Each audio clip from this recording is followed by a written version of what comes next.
Біз шынайы сөйлесейікші Алмас мырза. Ие. Ешқандай реніш болмасын. Қазақ киносы кинопаркта шығуына ақша сұрайды екен. Келеді, бұл ойыншық емес.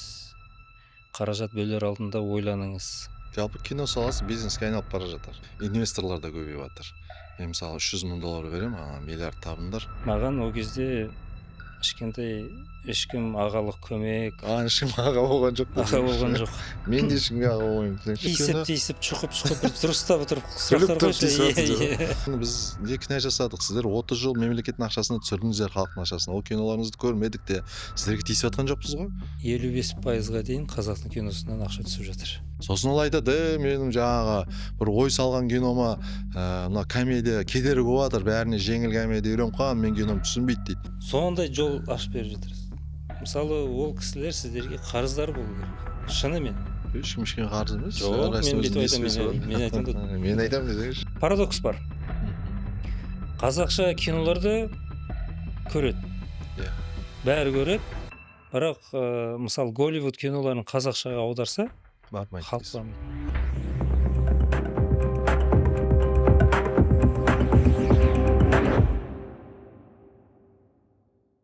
Достар, барлықтарыңызға сәлем. Бүгін ерекше кездесу. Кинопарк компаниясының басшысы Алмас Малдыбаев мырза. Жалпы кездесуге келіскеніңізге рахмет. Жалпы Алмас мырза, жағдайыңыз қалай? Шүкір ептеп. Рахмет Сізді шақырғаныңа. көргеніме өте қуаныштымын, шын Мен айтсам. де көп болды кездескен жоқпыз. Иә, бір жылдан асып кетті. Одан кейін араласпай кеттік. Кино саласында осы кинопарк жайлы, жалпы киноның дамуы туралы көптеген жалпы ой пікірлер бар. Тура айта берейінші Алмас аға. Иә. Жалпы осы қазақ киносы кинопаркта шығуына ақша сұрайды екен. Жалпы сол қаражатты төлейміз, төлемейміз, сондай ой пікірлер болып жатыр. Содан бастасақ әңгімемізді. Дұрыс, жақсы сұрақ. Жақын арада Динара Сатжанға да сондай сұхбат берген. Мен көрдім. бірінші сұрақтар сол болды. Бұл енді бәрін ойында жүрген сұрақ неге деген.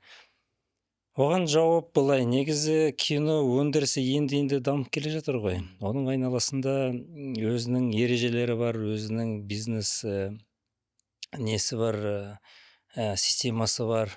Соған байланысты мысалы жарнамаға төлеу керек, мысалы уақытында кино шығу керек, маркетинг деген бюджеттер бар, соның бәрін ескере отыру керек кино түсірген кезде. Мысалы шетелде Голливудта кино түсірген кезде мысалы біз естиміз ғой, киноның қаражаты түсірілімі $100 миллион болды, қосымша $100 миллион ол жарнамаға кетті деген сөздер жиі жүреді. Сол Қазақстанда кино түсірген кезде көп продюсерлер көпшілігі кино түсіруге ғана ақша бөледі де маркетинг жағын ұмытып кетеді. Негізгі маркетинг, негізгі жарнама ол киноның алдында, кино көрсетілімнің алдында болатын трейлер дейміз ғой, сол. Оған енді бүкіл дүние жүзінде бәр кинотеатрларға бүкіл кино шығаратын компаниялар төлейді. Алдын ала, кейбіреулер 1 жыл алдын ала бастайды, кейбіреулер 3-4 ай, бірақ негізі біз айтамыз, тым болмаса 1 ай бұрын бастасаңдар жарнаманы деп. Неге десе, бізде жарнаманы ескермейді. Сондықтан бұны кино өндірісін білмейтін, бұл бизнесті білмегендіктен көптеген сұрақтар туады. Негізі басында біз айтамыз, кино түсіретін болсаңдар, осы бизнеске кіруге ынталарың болса, алдын ала келіп бізбен ақылдасып, егжей-тегжейін бәрін біліп алсаңдар жөн болатын еді деп. Негізі адамдар киноны түсіріп алады да, одан кейін таңғалып отырады. Ой, жарнамаға төлеуіміз керек екен ғой, мынаны бүйтуіміз керек екен. Қосымша ақша алып келуіміз керек екен деп. Ол негізі киноның алдындағы уақыт, бір 5-10 минут қана уақыт бар. Ол жарнамаға бөлінеді, ол кинотеатрлардың түсіміне жатады. Ол жерден кинотеатр ақша табады. Біз бұрын бұлған ақша сұрамадық, қазақ киносы аяғына тұрып алсын, бизнес ретінде қалыптассын деп кішкентай жеңілдіктер бергенбіз. Енді бәрі енді аяғына тұрып, жылына қазір енді 100 кино шықты ғой, осы 24-ші жылы. Біз айттық, енді кәдімгі бизнес ретінде қабылдайық киноны деп. Түсірілімі бар, жарнамасы бар, шығатын уақыты бар, премьерасы бар. Енді бізде ақша таба бастайық. Сендер аяқтарыңа тұрдыңдар, кино жақсы ақша түсіріп жатыр. Мысалы 1 миллиардтан, 1,5 миллиардтан асып жатыр. Сол көп адамдар білмегендіктен деп ойлаймын да. Жарайт. Енді жалпы алдында сіздер алған жоқсыздар ондай ақшаны. Иә, Жалпы көптеген жылдар, иә. көптеген жылдар бойы осы соңғы неше жыл болды? Жалпы қосымша Соңғы осы маркетингке 1-2 жыл болды. 1-2 жыл болды. Бұл енді бизнестің ережесі ғой. Мгм. Біз кинотеатрлар салып жатырмыз. Келесі жылы тағы да 50 зал ашамыз. Мгм. Шыны керек қарқынды дамып келе жатыр. Мгм. Біз әлі күнге дейін бұл бизнестен ақша шығарып өзімізге қолданып жүрген жоқпыз. Бүкіл Мгм. өзіміздің дамуымызға кетіп жатыр. Ал американдық кинолар дәл сондай жағдайда ма? Олар да 20 миллион, 30 миллион төлеу керек па? Олардың өзінің бөлек келісімі бар Мм. кинотеатрлармен. Мысалы Голливудтың компанияларының міндеттемелері бар. Олар айтады, мысалы бір компания жылына 30-40, 50 кино береміз. Мгм. Бүкіл репертуар кестесін жауып отырамыз. Қыста да Мгм. береміз. Сондай міндеттемелер бар олардың. Алдын ала жарнама жасаймыз. Біздің жарнамамыз бүкіл жүйелерде, ақпараттарда бүкіл дүниежүзі бойынша жүреді. Мгм. Сүйемелдейміз деп сондай олардың Олармен өзінің келісімшарт міндеттемелері. бөлек. Иә, бөлек. Біз шынайы сөйлесейікші, Алмас мырза. Иә. Ешқандай реніш болмасын. Жалпы бүгін кездесудің себебі де сол. Мен жалпы бұндай сұхбат бірінші рет жүргізіп отырмын, Алмас мырза. Өзім барлық бағдарламаларында КВМ болсын, кино саласы болсын, менде жалпы позитивті бағдарлама жүргіземін. Сондықтан да жалпы өзіме де ыңғайсыз. Бірақ енді жалпы әріптестерім сұрап жатқаннан кейін мен осындай сұрақтарды қойып жатырмын. Жалпы ары қарай төлене ма жоқ, бұл бір идея қосылып, жалпы осы индустрияда кино саласына әсер етіп отқан компаниялар да бар ғой, жоқ емес. Егер де әсер етіп жатса, кино саласына тек қана кинотеатр емес, ішіндегі контент те әсер етеді ғой. Киноға адамдар жаңа қазақ тілді аудитория көбейіп жатыр, кинотеатр ашылып жатса, яғни кинотеатрлар пайдасы болмаса ашылмайды ғой. Яғни бір пайдасы бар, көрермен көбейген шығар. Сол себепті кейбір компаниялар Қазақстанда американдық компаниялар сияқты бір нелер болса, бәрі емес. Жалпы кино өзіңіз мысалы таңдайсыз да, кинотеатрлар гильдиясы ма, білмеймін, осындай компаниялар добросовестный дейді ғой, жалпы бізге, біздің кәсібімізге, бизнесімізге аудитория алып келіп жатыр, еңбек етіп жатыр, жаңағы өзінің инстаграмдағы жаңағы подписчиктермен жұмыс істеп, сол аудиториясын ертіп келіп жатыр, бізге пайдасы тиеді деген компанияларға бір ерекше көзқарас болуы мүмкін ба сіздің кәсібіңізде? Әрине. Біздің сізге деген көзқарасымыз ерекше. Мен кезінде өзім туралы Жоқ, емес. енді онда енді ашық сөйлесек дедім ғой, енді ашық. Иә. Шынымен қанша жыл кино түсіріп келе жатсыз? Ең Енді бірақ кино ғой енді. енді бірақ кино, бірақ ең күшті франшиза ғой қазіргі күнде.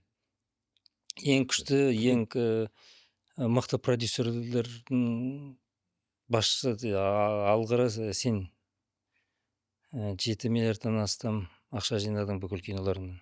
Басқалары тек қана өкінішке орай тиіп қашып басқа бизнестен жинаған ақшасымен келеді, киноны көрейік деп. Онан кейін әлде жол болады, әлде жол болмайды, онан кейін кетеді. Бір жағынан енді біздің бизнесте ойыншық емес қой.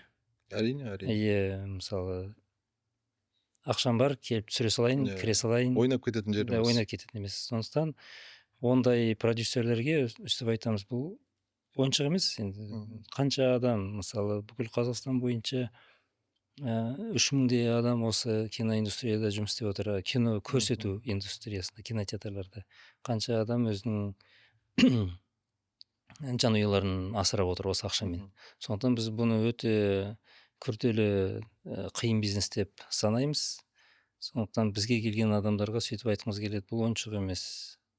Қаражат бөлер алдында ойланыңыз, бұл сізге керек па, керек емес па, тақырыбыңыз қандай, шығатын уақытыңыз қандай, жарнамаға көңіл бөліңіз деп.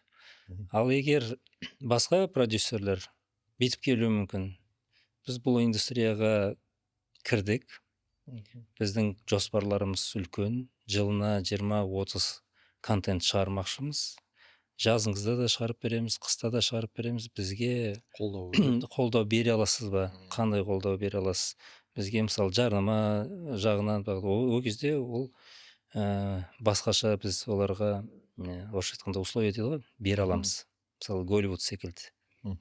Негізгі проблема сол ғой, 1-2 киномен ғана келеді, шығады. Мысалы сізбен ол салыстыруға келмейді, Нұрек. Мысалы сіз жаңа жылда шығасыз, біз оған үміттенеміз, осы жаңа жылдың репертуары осы киномен жабылады ғой деп біз алдын ала оны жоспарлап қоямыз. Біз сізді продюсер ретінде қабылдаймыз, кәсіпкер продюсер ретінде. А алдын ала жоспарлап, үміттеніп, осы жылдың аяғында осы кино болады деп біз біліп отырамыз. Мгм. А басқа кино бойынша жоспарлауға мүмкін емес. Мгм. Голливудтың кинолары жоспарлайсың. Олар бір жыл бұрын айтады, осындай кино болады, осынша болады, осынша шығады. Ол бизнестен де жоспарлау керек қой. Иә, Түсім қашын болады, жоспарлау ыңғайлы, иә. көктем болады, болады, оны біліп отырасың. Мгм. Өкінішке орай қазақтың продюсерлері спонтанный дейді ғой. Мгм. Аяқ астынан келіп қалады. Вот кино түсіріп қалдым. Оны Иә, көрсетпесең тағы да болмайды. иә. Мысалы, жарнамаға ақша бөлу деген бір жағынан оларды тәртіпке, дисциплинаға келтіретін еді. Мгм. Олар келетін еді алдын ала. Міне біздің жарнамаға бөлген ақшамыз, міне біздің трейлеріміз. Алдын ала шығып, 3-4 ай бұрын жарнамасын кинотеатрда көрсетіп, көрсетілім уақытын жоспарлайық деп. Мгм. Сонда мысалы аяқ астынан там бір жеті бұрын келіп, мысалы мынандай кином бар еді, қоя салсаң деген ондай сөздер болмайтын еді. Иә. Жалпы кино саласы бизнеске айналып бара жатыр. Иә, айналып бара жатыр. Әрине кемшіліктері де бар, бірақ көш жүре түзеледі. Жаңа өзіңіз айтып отырсыз ғой, көптеген продюсерлар, біз жалпы кинопродюсерлар деген маман өзі бір жақын арада осы қалыптасып жатқан шығар. Жалпы осы сіздер де үйретіп жатсыздар, қалай жұмыс істеу керек деген сияқты қоғамда үйретіп жатыр. Кейбір мысалы продюсерлер ой мен мықтымын деп киносын шығарады, өтпей қалуы да мүмкін. Жалпы өзі қоғам тәрбиелейді ғой барлық нәрсені, барлық саланы деген сияқты. Жалпы бізде кино саласы қазір қатты дамып бара жатқан сияқты деп ойлаймын. Өйткені жаңа өзіңіз айтып қалдыңыз, 100 кино деген, осыдан 5-6 жыл бұрын деген 100 кино түсіріліп жатыр деген тек сол жаңа үкіметтің жаңа компаниялар түсіреді деп біз қарайтын едік. Қазір енді жеке компаниялар көбейді. Бүгін ашылады, ертең жабылады, бірақ мүмкін жаңағы киносы өтіп кетсе ары қарай жалғастырып жатыр деген сияқты.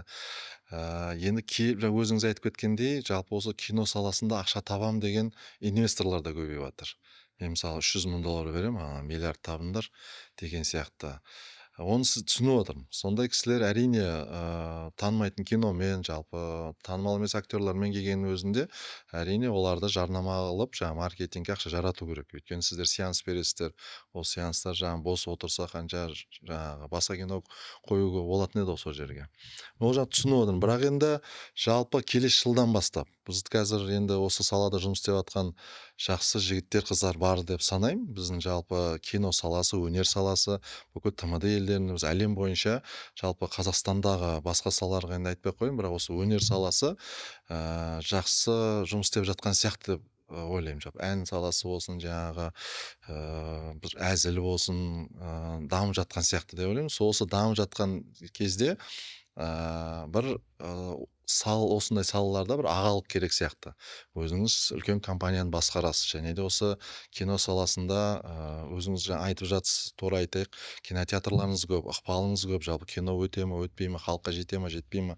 Осы орайда сізден бір әріптестердің атынан бір көмек сұрағымыз келеді. Осы салада таза еңбек етіп жатқан мамандарға, жалпы компанияларға көмегіңіз болса деген сияқты.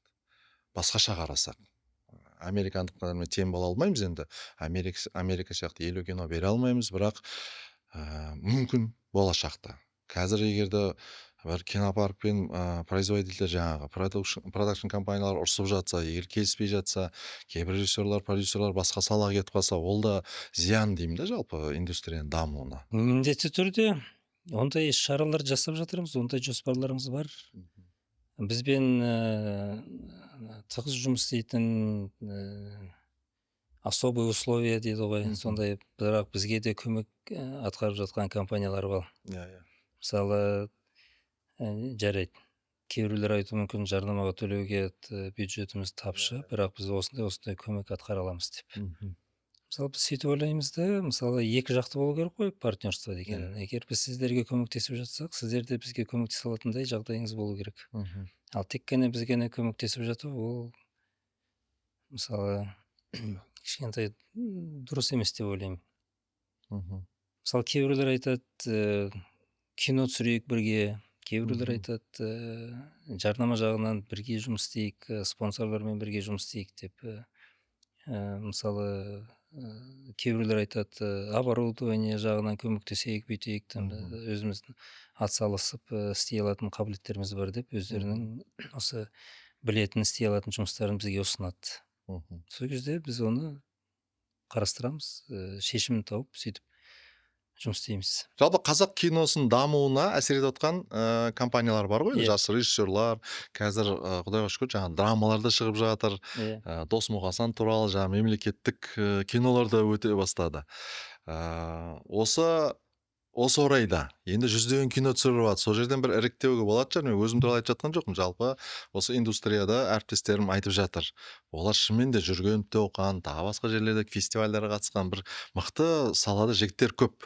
Соларға ешқандай бір заңсыз болады ғой, бір эмоциясыз көмектесті, көмектеспеді. Былай, мына компания жалпы салаға жақсы әсер етіп жатыр. Как спорт сияқты ғой, мысалы кейбір Ливерпуль, Реал Мадрид бір-бірін қатты не қылмаса да сыйласады ғой, өйткені екеуі де футболдың дамуына, жалпы Криштиану Роналду, Месси екеуі жан-жақта болса да, Испанияның қандай футбол несіне әсер етті, аудиториясына, трафик. Қазір интернет арқылы көреді ғой спортты. Екеуі мысалы біреуі Саудовская Аравияға кетіп қалды, біреуі Америкаға кетіп қалды. Қазіргі Испания Ла Лиганың көрермені азайып кеткен. Екі адам ғой ол. Екі адам үлкен неге әсер етіп отыр Испанияның экономикасына. Яғни біз кино саласында алатын болсақ, әрине сіздер сияқты үлкен компаниялар бар. Біз оны басында айттық. Қанша ақша салдыңыздар 90-шы жылдары, қанша қиыншылықта болды. Соған қарамастан осындай ғимараттарды аман қалдырып, осы кинотеатр болсын деп, мен сіздің кинозалыңызда болдым. Қанша мына кресло, орындықтар, экрандар бәрі Германиядан заказ бересіз. Жай ғана бір Қытайдан ала салу емес, жұмысыңызға солай қарайсыз. Мен қанша сіздің компанияңызда істеп жатқан адамдарды білемін. Неше жыл істеп жатыр. Ол сіздің жалпы қандай басшы екеніңізді көрсетеді. Енді біз жалпы сырттан келген компаниялар енді бәрін тани бермейсіз ғой, бірақ біз де сіздің компанияңызда істеп жатқан қыздар жігіттер сияқтымыз. Өз еңбегімізбен жаңағы жұмыс істеп жатырмыз, өз ақшамызға үкіметтен еш ақша алмай, Африка болсын, бір нәрсе болсын, әйтеуір бір трафик тартайық, жаңағы жалпы кино саласына көңіл фокусты күшейтейік деген біз де еңбек етіп жатырмыз деген сияқты. Жалпы осы орайда мен дұрыс емес па, дұрыс па, бір айтып кетейік енді, бір сондай кездесу ғой. Жалпы кино саласында тек қана ақша тауып жатыр дегенді, өнер адамы ақша тапты деген естиміз. Жаңағы инстаграмда ойбай бір кино 1 миллиард тауыпты деген сияқты.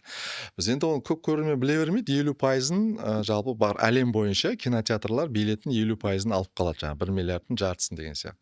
Одан кейін ол 50%-дан жаңағы 10%-ы дистрибьюторде жетіп, 10%. Одан кейін жаңағы ол 50%-дан біз жаңағы инвестор болып қалады бір киноларда, ол өз ақшасын алып кетеді. Және де сол киноға жаратылған ақшасын шығарып тастаймыз. Мен өзім бір есептегенмін, өзім нем пайдамда. Сөйтіп налог төлеп тастаймын. Сол кезде маған өзіме 17-24% қалған. Сол кезде мен қараймын, жалпы ең аз табатын осы цепочкада деген сияқты ғой, киноның авторы деген сияқты өнер адамы не емес, лидер емес бұл ақша табудан. Сол себептен біз енді 50% төлеп жатырмыз ғой, жаңа билеттің 50%-ын. Сол 50%-ға кірмейді ме екен жаңа маркетинг деген сияқты. Сол 50%-ға кірмейді ме екен сол партнерство деген ойлар ғой. Енді біз бағана сіз түсіндіріп беріп жатсыз, енді Америка құрама штаттарында үлкен компаниялар бар. Олар жылына 60 кино түсіреді да, және де оларға кинотеатрлар не жасайды? Уступка дейді ғой, өйткені олар кинотеатрға пайдасы тиіп жатыр. Әрине біз бір киномызбен кинопаркқа келіп ешқандай не айта алмаймыз сізге. Бірақ енді көш жүре түсіледі, біз бұл жерде тек болады бір еркелеп дейді ғой, бір аға іздеп осы. Жалпы біздің Қазақстанда әрбір салада бір не дейді жаңағы ағалар аз дейміз ғой. Әр салада өзінің бір ағалары болу керек. Ол аға дегеніміз не? Өзі далада ол үлкен сөз ғой. Жалпы ағалық көрсету, дұрыс баға беру деген сияқты. Сондықтан да осы салада сіз үлкенсіз деп санаймын. Сондықтан да бір кейбір продюсер мүмкін сөйлей алмайтын шығар. Бір режиссер өзінің ойын дұрыс сізге жеткізе алмаған шығар. Соған басқаша қарау деген ғой, өзіңіздің қолыңызда жалпы әсер ету. Өйткені біз қазіргі кезде егер де бір продюсер ренжіп төлей алмай жаңағы 20 миллион, немесе бір принципке кетіп қалды ма, бір қателесіп, Оны сіз енді ойбай оны алмаймыз ол киноны деп. Ол білмеймін ішіп кетті ма, білмеймін, психология білмейміз ғой олардың жағдай қандай екенін. Сөйтіп біз мүмкін болашақтағы мықты бір жаңағы кино саласындағы Роналдоны жоғалтып алатын сияқтымыз деген сияқты ғой. Мен де ондай адамдар кеткенін қаламаймын, өйткені жалпы кино саласы даму керек. Өйткені өзіме ұнайды комедия, өзіме осы сала дамығанын қалаймын. Және де өзіңіз маған айтқандай, соңғы 5-6 жылда кино көбейіп кетті. Сол айтарым. Негізі сұрақтың бәрі орынды. Көкейтесті. Бәрінің ойында жүрген осы сұрақ. Бұл сұрақты қойғаныңа өте қуаныштымын. Неге десе, шынымен адамдарға түсіндіріп айтқым келіп жүрген. Біріншіден, мысалы, елдің ағасы дейсіз ғой, кино саласында бизнесменсіз дейсіз. Бұл бизнесті кезінде 1998 жылдар бастадық. О кезде 27 жастағы жас жігіттен. Маған о кезде ешкім ағалық көмек. Ешкім аға болған жоқ. Аға болған жоқ. Мен де ешкімге аға болмаймын десеңші. Жоқ, мен болуға дайынмын. О кезде банктен кредит алып, кинотеатр сала бастадық. О кезде кинотеатрға ешкім келмейді деп айтты. Негізі о кезде 10 жыл бойы кинотеатрлар жабық болады. Соның бәрі айтты, жынсың ба, бұған кіріп нең бар деп.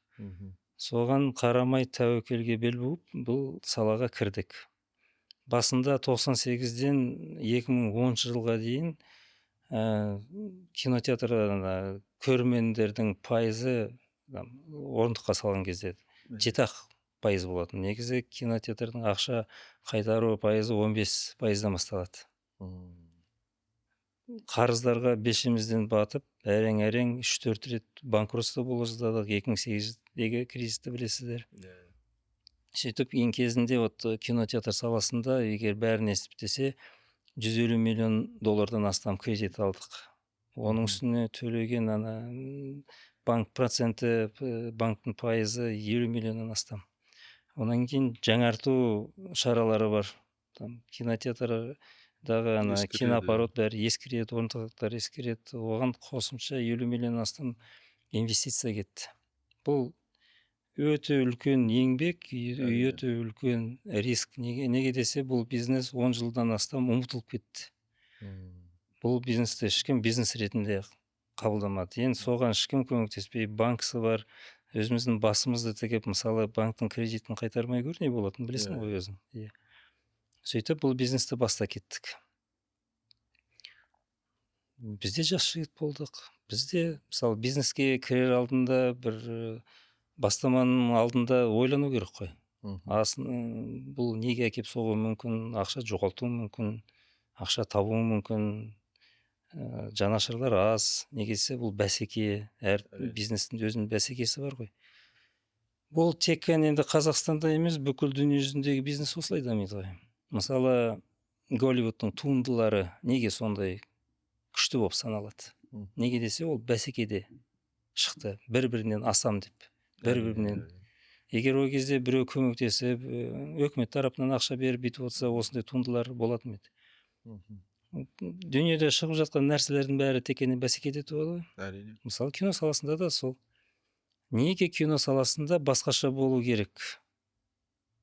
Неге бұл жерде тек қана жанашырлар болу керек? Неге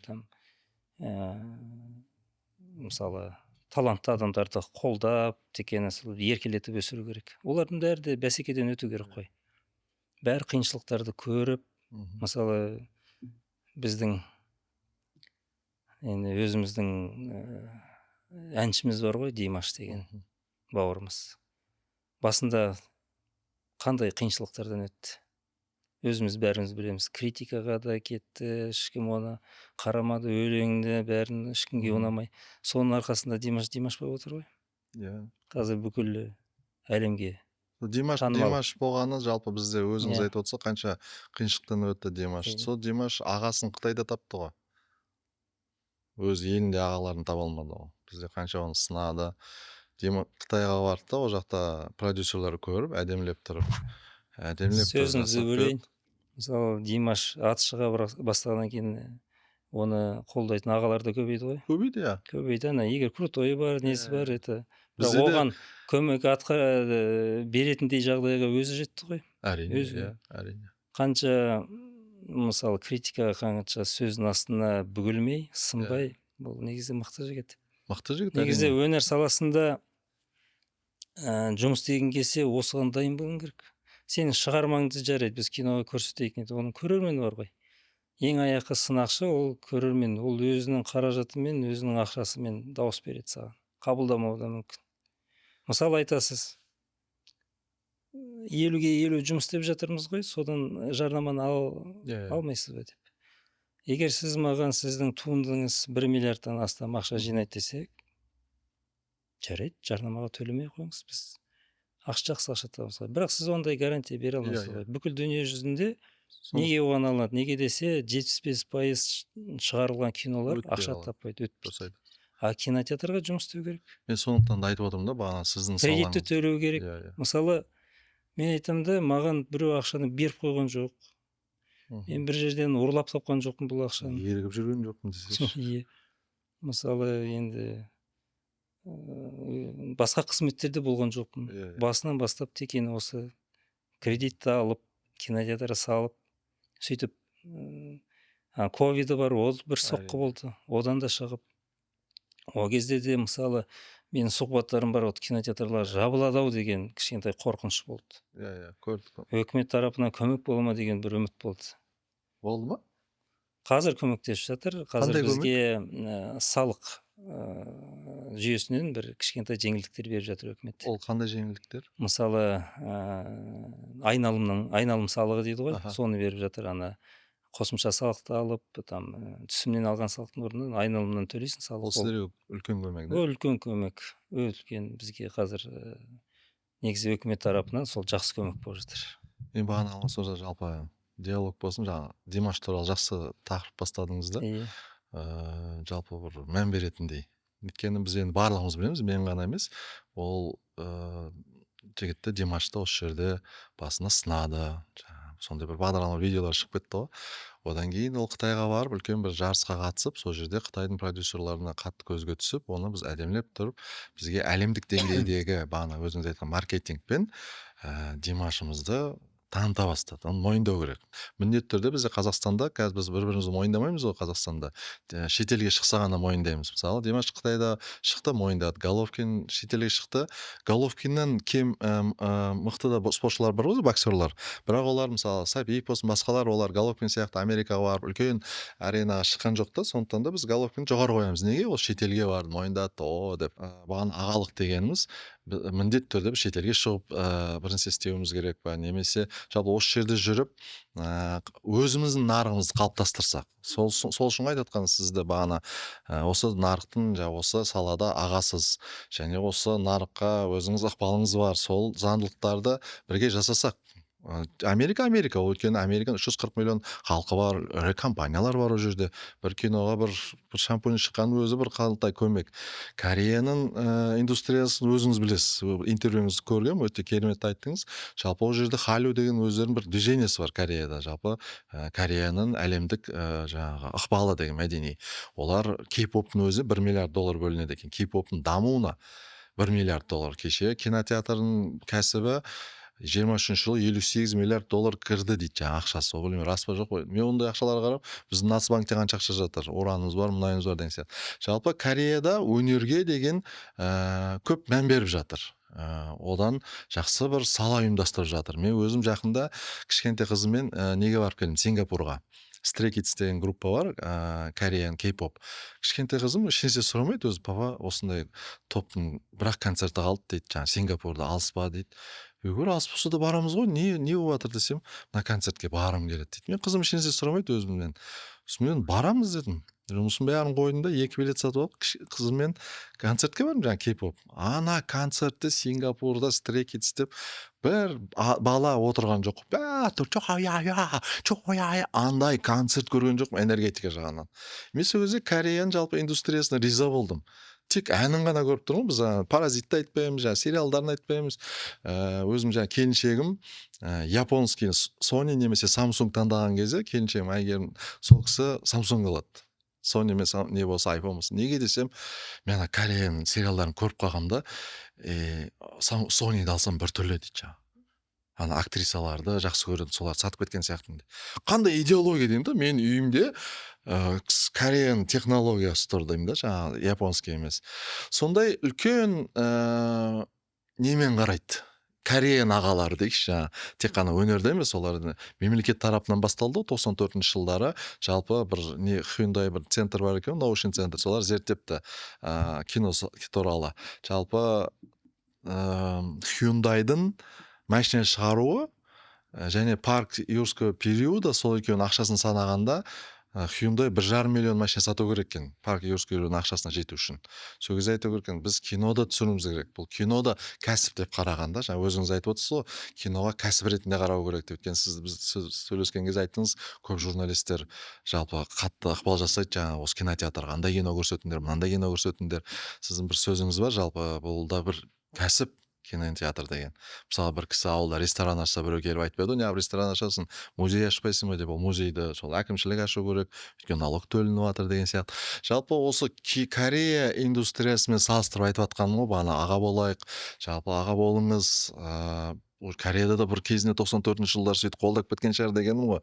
Биз эгер бири-бирибизди колдомасак бул салада, баарын тек кана бизнеске тиреп койсок, дәл қазір дегенім ғой. Кейін байып жатса, әрине, бағана келсем. Маған да бір кісілер келеді, Нұрлан, менде ақша бар, естіп жатырмын, миллиард тауып отырсыңдар. Кірік бір нәрсе дейді да, мен жоқ, мен өзім бірақ кино түсірем, өзіме ұнаған идея ғана түсірем, мен 5-6 кино түсіретін нем жоқ, ақша үшін. Бірақ дұрыс айтасыз, ақша үшін осы маған да көп журналисттер айтады, Нұрлан, сендер ақша үшін ғой комедия түсіріп жатқан дейді. Егер мен 17 жыл КВН ойнадық ақшасыз, одан кейін телевидение жүрдік бір 200 мың теңге. Қазір ғана шығар осы 40-қа келіп бір өзіміздің мамандығымыз бойынша бір кішігірім ақша түсіп жатқаны. Бірақ біз ол мамандықта 20 жылдай үздік жылдарымызды бердік қой, бұл комедия. Сосын тағы да айтарым, жалпы комедия Қазақстанда қалай көбейіп кетті деген сияқты. Жалпы кезінде 2000 жылдары КВНщиктер көп болды. КВН заманы болды. Бізде YouTube, Instagram жоқ. Бүкіл жаңағы познавательный дейді, жаңағы әзілдер, вайндарда осы КВНщиктер соның жанында жүрген балдар шығарды деп санаймын да өзім. Телевидение сериалдар, сол сияқты, сол жігіттер өсіп, сосын кинотеатрға келді. Сол жерде, мысалы, Нұртас Адамбаев бар, Асқар Ұзабаев, Асқар Бейсенбин, бәрі біз бір командада ойнаған балдар. Одан кейін кино саласына келді, біз не болып кеттік жаңа. Өзіңіз айтқандай конкуренция дейді, бәсеке болып кетті жаңа. Келинка, Сабенко, бизнес показ, қайсы бірінші орын алады деп, сол бәсекесі қысып кетті. Одан кейін есіңізде ме, біз алғашқы миллиард болған кезде сіз өзіңіз айттыңыз ғой, бұны айту керек, ел көрсін жаңағы деп. Сол миллиардты біз айтқаннан кейін соң көбісі ақша тапқысы келді. Ол да жаман емес. Жалпы біздің елде өз еңбегімен, өз біліммен ешқандай жаңа тендер бір нәрсе пайдаланбай, өз еңбегімен ақша табу мүмкіншілік пайда болды. Сол мүмкіншілікті сіздер бердіңіздер. Ол керемет нәрсе. Осы кезде ертерек деп ойлағаным ғой, жаңағы. Бәрінен емес. 100 кино түсіргеннен кейін әрине сіз бәріне сеанс бере алмайсыз. Жаңа өзіңіз айттыңыз ғой, бір танымайтын біреу келеді де, оған 6 сеанс берсек, ол сеанстар толмаса кинотеатрға зиян ғой деген сияқты. Бірақ енді іріктеу жасайтын кез келген сияқты. Сол үшін осы кездесуге шақырдым сізді. Бүйтіп айтқым келеді да, мысалы, Корея бизнес туралы айтып отырсың ғой. Ол Корея бизнесінің кей-поптың астары бар. Мысалы, жақын арада Кореядағы бір компания бар, солармен серіктес болып жатырмыз. Олар да кей-поп индустриясында. Олар айтады, мысалы, жылына 100-деген группалар шығады. 100-деген группалар жабылады. Қанша жас қыздары, балалар үміттерін өшіріп, мысалы, жанатта өшеді, бірақ бұл бизнестің осындай ережесі дейді. Солардан таңдап аламыз дейді, 1 жыл ақша саламыз, 1 жылдан кейін лақтырып жіберіп, келесіне ақша саламыз, сөйтеміз. Бұл негізі кей-поп, біздің енді индустрияның, кино индустрия, цирк индустриясы бар, бәрі енді қанша адамдардың тағдыры жанып кетіп жатады. Біздің ағалық тек қана оларды алдын ала ескерту. Шынымен осы жерге керек, осының бәріне төтеп беріп шыдай аласың ба деп. Мысалы, 75% кинолар ақшасын жоғалтады. Мысалы, жарайды. Мен ағалық көмек жасап, айтайын, жарайды, киноны көрсетейін, етейін.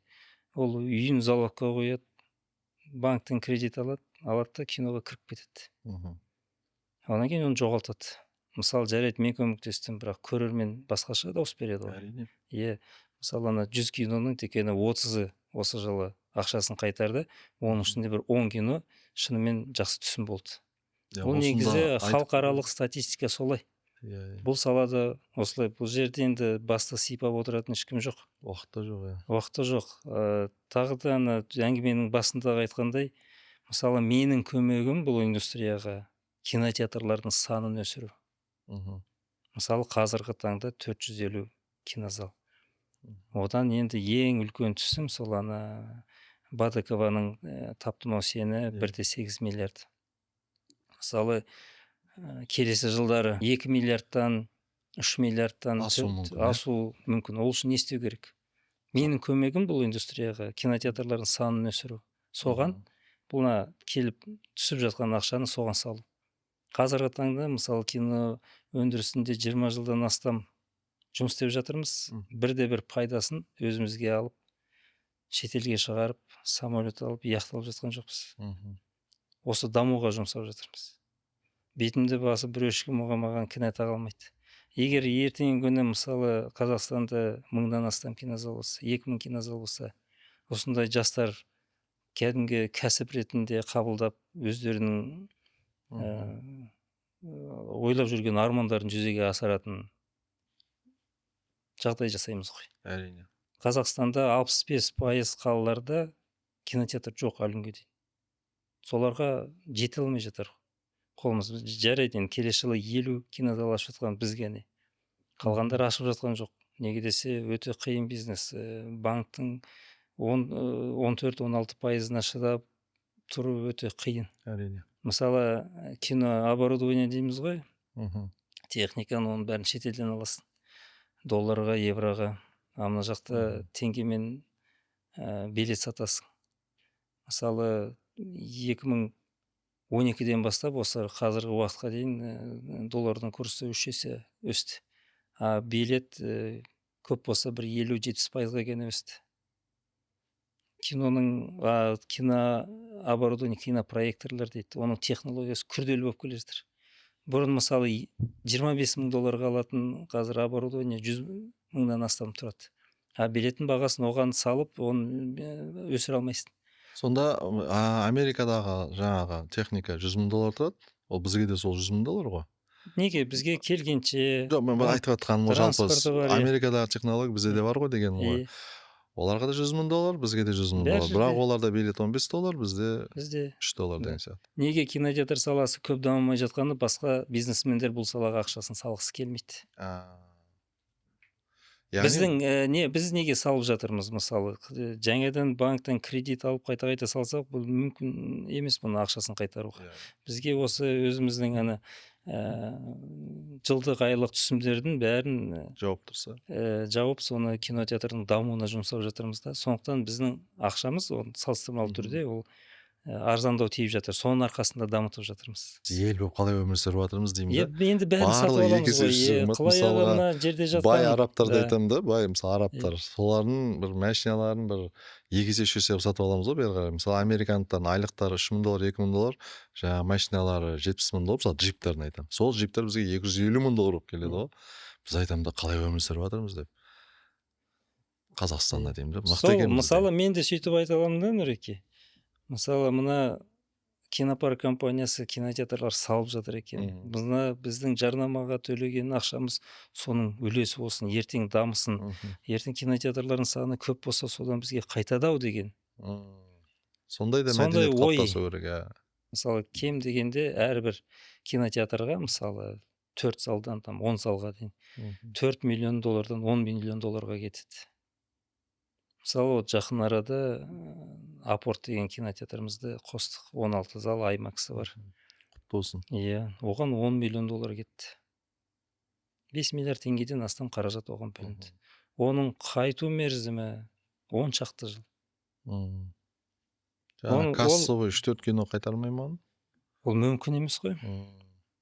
Мысалы, сізден 50% жарайды кинодан бізде қалсын дейді. Сол 50%-дан аренданы төлеу керек, кредитің бар, зарплатаң бар, кинотеатрды жасау. Бізге қалатыны, сіздер айтпақшы, бір 10% дейсіздер ғой. Бізде де сол 5-6% ақша бізде қалады. Оның өзін біз қайтадан Қайтадан кинотеатр саласыздар. салу проектілерге жұмсаймыз. Иә, Сондықтан менен әркімнің өзінің иә, жұмсайтын көзқарасы бар. көзқарасы. Рахмет Алмаза. Жалпы келгеніңізге тағы бір рахмет айтайын, өйткені Тиісіп, шұқып дұрыстап отырып күліп сұрақтар тұрып қойшы. тиісіп жатсыз Иә, ғой. Жоқ, енді жалпы өзім былай Қазір мен де саған сұрақ қоямын. жоқ, мен тиісе бермеймін жалпы.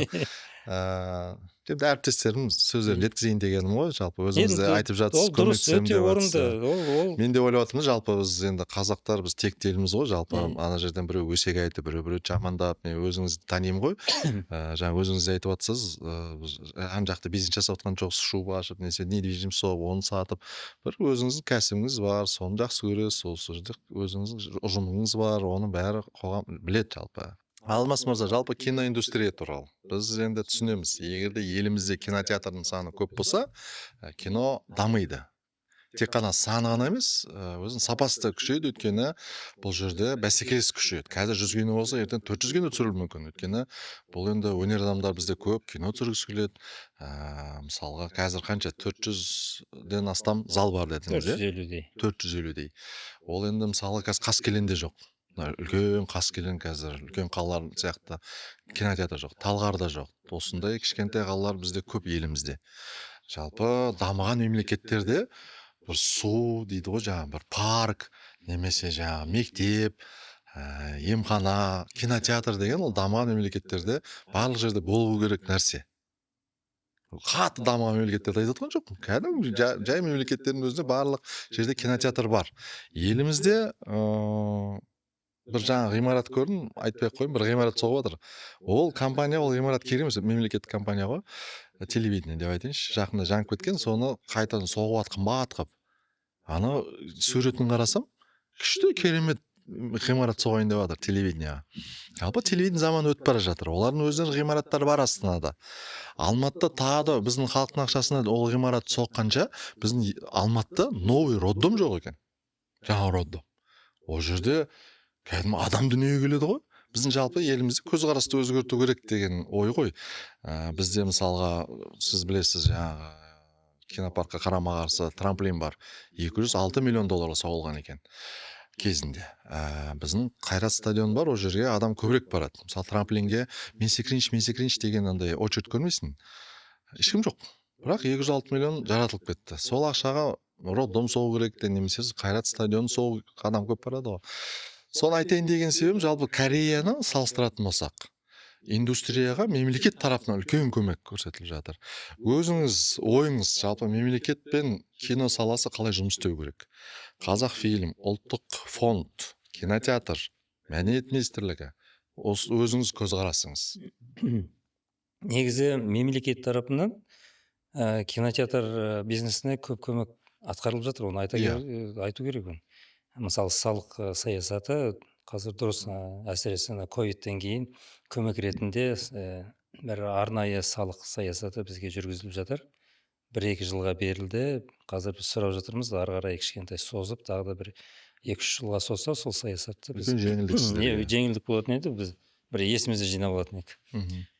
Екіншіден, кинотеатр саны көбею керек, бірақ бөлек тұрған кинотеатр салу, мысалы аудан орталықтарында, кіші қалаларда ол қиындау. Неге десе, оған арнайы қаражат бөлінсе, мысалы үкімет тарапынан, бірақ ол қайтарылатын қаражат. Мысалы 1 миллиард теңгеге 4 залдық кинотеатр салуға болады. 2 миллион долларға салуға. 5-10 жылдың арасында өз ақшасын қайтарады.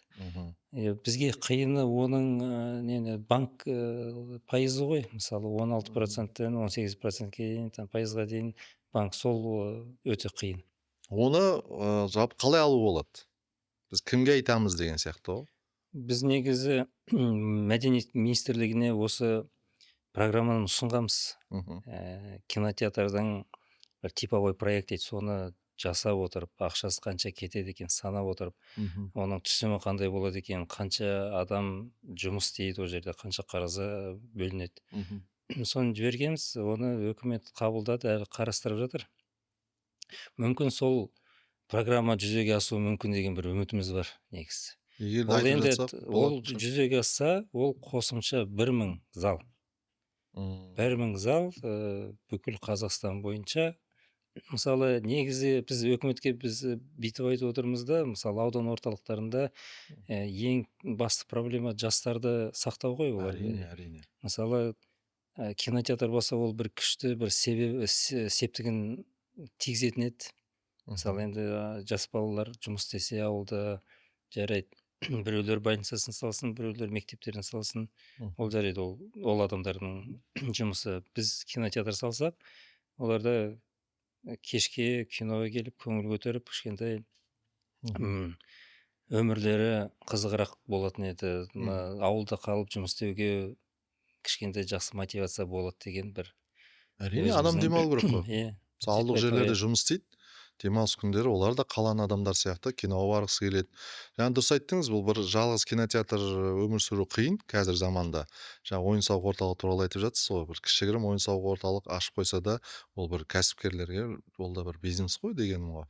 Және де сіз айттыңыз, жалпы егер де сонда 2 миллион доллар үкімет тарапынан беріліп жатса, ол қайтарыла ма үкіметке? Ол қайтарылады, біз Кешіріңіз, мені қайтарылады деп жатыр. Қай жерде осындай не бар деймін да, жаңа қарым-қатынас мемлекетпен. Кино саласы бізге қаражат берсеңіздер, өзіміз соқып береміз, және де бір жылдардан кейін қайтарып береміз деген бизнес көзқарас. Жай ғана өзімізге ғана сұрап отырған жоқпыз ғой, біз оған да қатыссақ, атсалыссақ деп отырмыз. Негізі біз секілді осы салада жұмыс істеп отырған компаниялар да бар ғой, мысалы. Chaplin, Cinemax деген компаниялар, олар да оған салып, мысалы 500 олар да ашады, иә? 1000 шақты залдың бәрін өзіміз салу мүмкін емес шығар. Жарайды, біз 200-300-ін салып өкіметке көмектесіп, соған өзімізге міндеттеме алып, ақшасын қайтарамыз деп, енді өзіміздің басымызды тігеміз ғой. Біздің сұраныс бар ғой, ақшаны қайтару керек өкімет. Бұл елдің ақшасы, төлеген салықтар, ол қайтарылу керек. Соны ескере отырып, сондай программа болса деген ұсыныс жасағамыз. Мәдениет министрлігі оны өте жақсы қарады. Жалпы бұл туралы біз әңгіме қозғамауымыз керек. Бағана айтып кеттік қой, жалпы дамыған мемлекеттерде жаңа жол сияқты, жаңа дәретхана сияқты барлық болу керек нәрселер ғой. Ойын-сауық орталықтары неге соғылмайды деп біз бүйтіп отырмыз да қазір. Ол болу керек. 220 мың адам тұра ма, одан да ол жерде кинотеатрмен бірге жаңа коньки тебетін жерде болсын деген сияқты. Мен жақында жалпы көзқарасты өзгертейік дегенбіз, кино саласына қайтып келейік. Бізде мемлекет ешқандай енді ренжи алмайсың. Кейде ойлайсың ғой, біздің мемлекет қайда қарап жатыр деген бізде қазір трендке айналды ғой. Біз де айтамыз, кейде ренжиміз, не қайда қарап жатыр деген сияқты. Бірақ бір барып есігін ашсаң, бөлініп жатыр ақша. Көрсетеді, мына Нұрлан мырза қанша ақша бөлдік киноға дейді. Мынаны көрмейміз ғой деймін. 30 жыл мынандай ақша бөлдік дейді. Құдайға шүкір, қазір мемлекеттің ақшасына түсіріп, миллиондап ақша жаратып, олардың киноларын көрмейтін заман аяқталып жатыр. Ол кісілерден танисыз, олар өздері көп сөйлейді екен десең де, көп интервью беріп жүр. Менің фамилиямды айтып, мен ол кісіге айтамын да, кейде біз не кінә жасадық, сіздер 30 жыл мемлекеттің ақшасына түсірдіңіздер, халықтың ақшасына, ол киноларыңызды көрмедік те, сіздерге тиісіп жатқан жоқпыз ғой. Бізді тиісейік, оны қырлайық қазақ пен қазақ. Сіз неге енді тәй басып келе жатқан комедия саласына бір тиісе бересің? Мән мағынасы жоқ деп. Жалпы өзі комедия саласы өзі жеңіл жанр ғой, ең әлсіз, оған бәрі тиісе береді.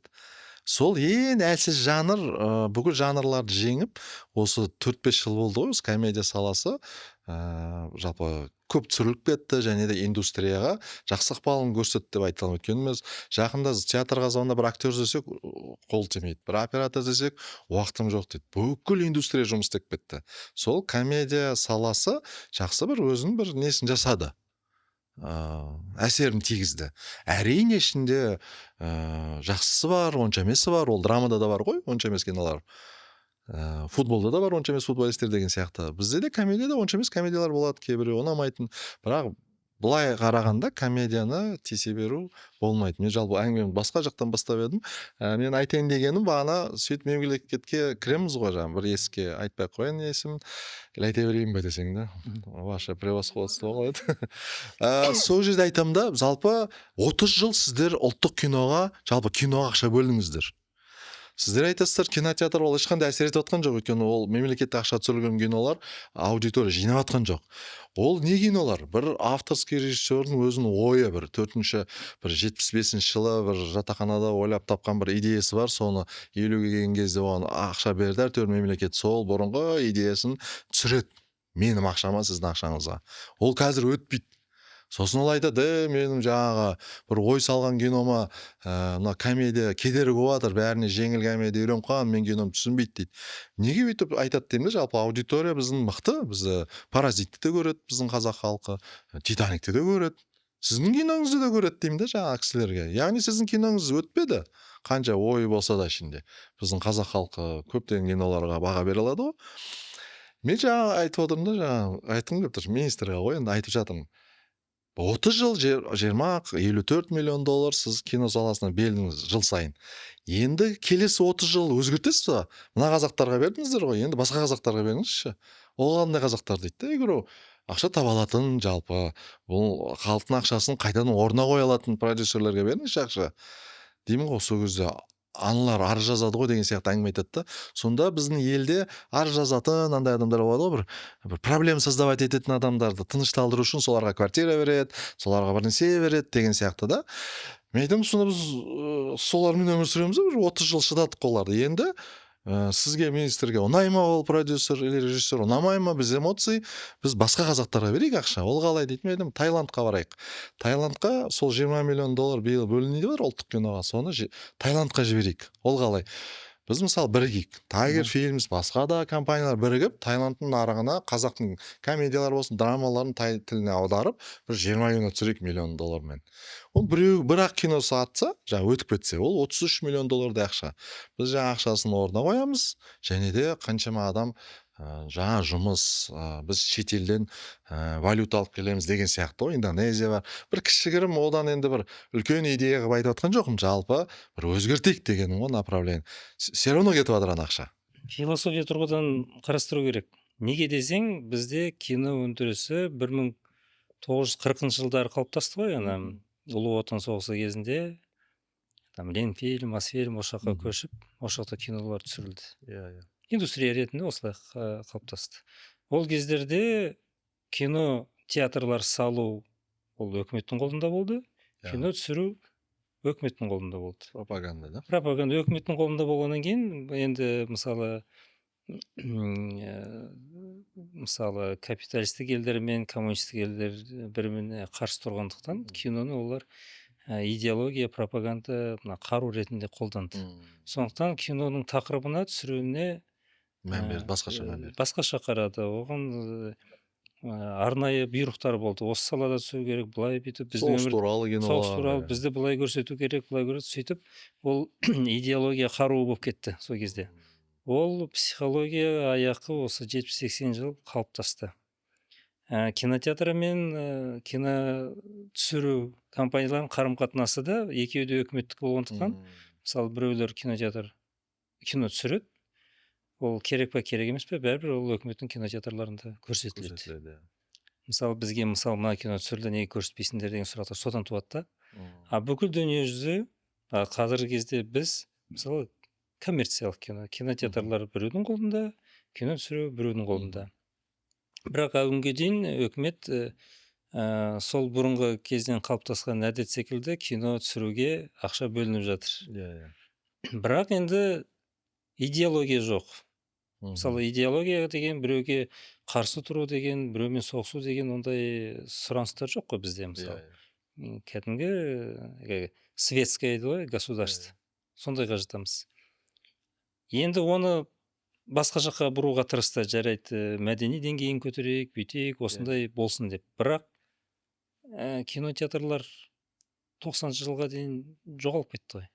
90 жылдардың аяғында кинотеатрлар енді осындай жеке кәсіпкерлер оны көтерді, өз ақшаларын салып. Енді олар кинотеатрдан ақшасын қайтару үшін олар енді коммерциялық құндылығы бар кинолар көрсетуге мәжбүр болды. Ол көбінесе Америка киносы, шетел кинолар. Олар сөйтіп қалыптасты. Өкімет тарапынан бұрынғы сұраныстар сол күйі қалды. Сол екеуінің арасында кішкентай түсіністік жоғалып кетті. Түсініспеушілік бар. Негізі бұлар мәдени тұрғыдан кинолар өкіметке пайдалы, сол бұрынғы Совет одағы кезіндегі сұраныстар болған кинолар секілді кинолар түсіру керек деген ойлар бар. Мысалы, әлі күнге дейін. Иә, маған көп Мысалы, кездеседі сондай Иә, сұрақтар. сіздерге де айтады, мысалы, Нұрлан неге анандай ыржың-тыржың кинолар түсіре береді, неге күлкі. Сонда мен әрқашан сізді қорғаймын. Мен айтамын, ол Рахмет. кісінің кәсібі сол. Мына әзіл-сықақ сферасында қанша 15 жылдан астам жұмыс істеп келді. Одан кейін уақыт келгеннен кейін ол осы өзінің білетін мамандығы бойынша кино түсірді. Оны көрермендер, біздің халқымыз қуана қарсы алды. Сондықтан осындай жақсы түсімдер болды. Оған қатар бізде енді осы әзіл-сықақ индустриясы жақсы дамыды ғой. КВН бар, тамаша, күлкі керуені бар. Ол бүкіл біздің еліміздің ментальності дейді ғой. Қалай Соған ойлайсыз, неге бізде әзіл ерекше? ТМД елдерімен салыстырсақ, мысалға ТНТ деген арна бар ғой. Енді осы ТМД мемлекеттерде бір әлем бойынша ойыншық мемлекеттер емес қой, енді қаншама халқы бар. Сол ТНТ арнасында қазақ әзілі, жалпы Сабуровты алатын болсақ, бірінші орында деп айта аламыз. Өйткені басқа стендаперлер маған өзіме қатты қызық емес, және де Ресейде ол бірінші нөмір. Азамат Мұсағалиев бар, біздің жаңа КВН командалар болсын. Неліктен осы бізде әзіл дамыған деп ойлайсыз? негізі өте қызық Аяқ сұрақ. асты ма деген. Иә. Шынымен былай қарасаң, шынымен әзіл индустриясы, әзіл саласы өте жақсы. Мүмкін біздің генетикалық код дейді, сонда жатқан шығар. Біз негізі философ халықпыз ғой, бәріне кішкентай философия тұрғысынан қараймыз. Өмірдің қысқа екенін сезінеміз. Бәрі көшпелі өмірдің мүмкін әсері шығар. Неге десе, өзіңмен бірге бәрі көшіп жүреді. Бір жерге байланысты емессің, бір жерде тұрып тұрмайсың. Өмір өзгермелі.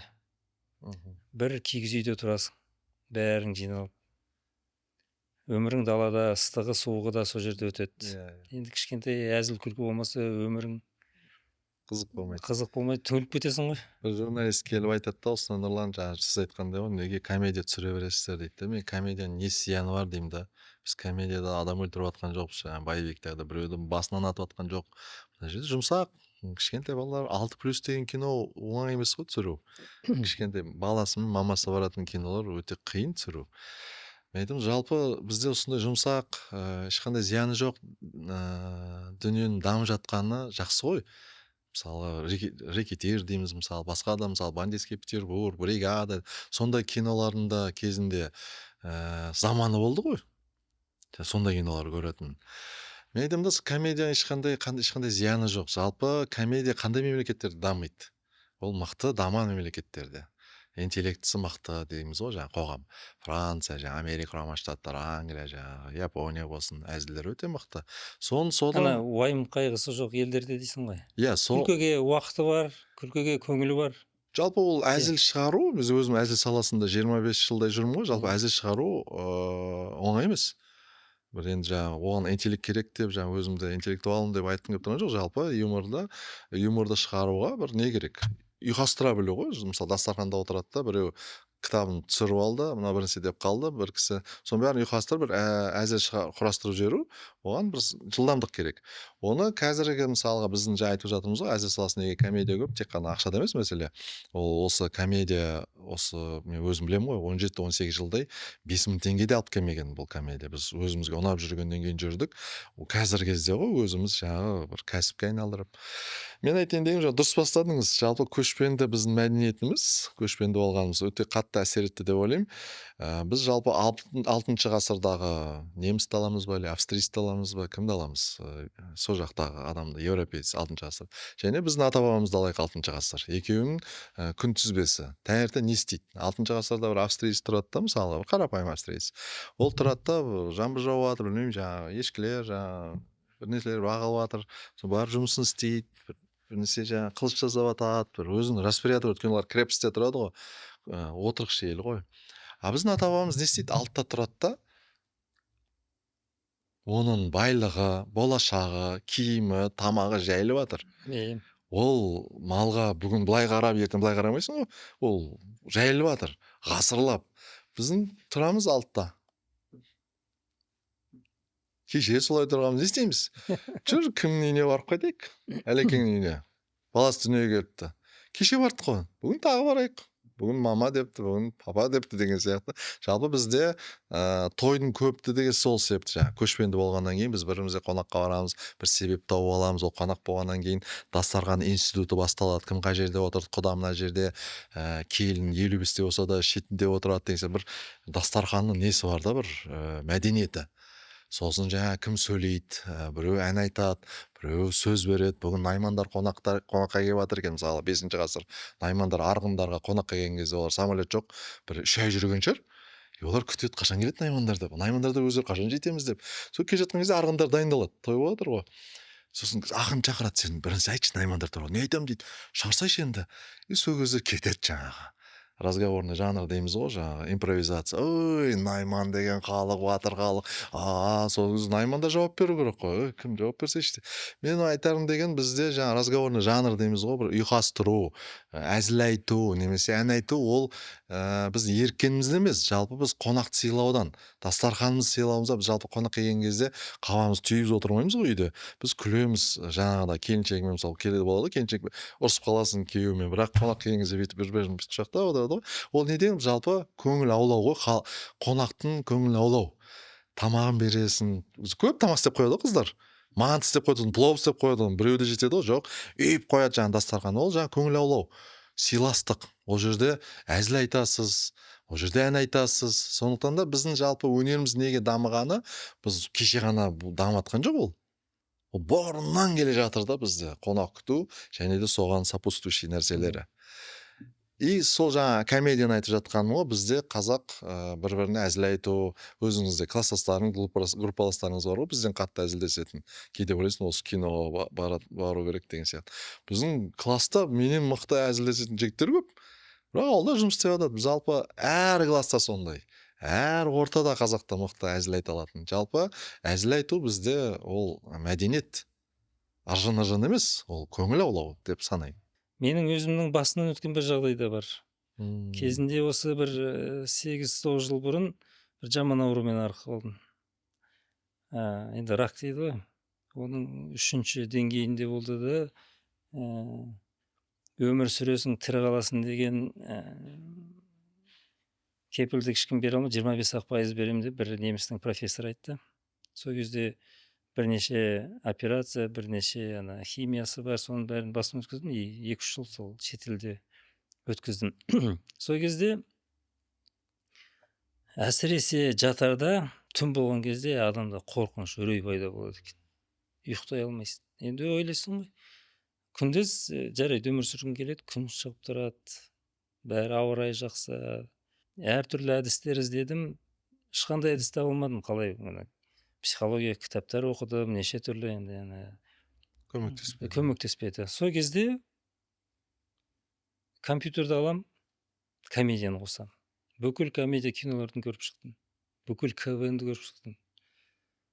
Бүкіл стендаптарды көріп шықтым. Одан кейін шет елдің стендаптарына ауыстым.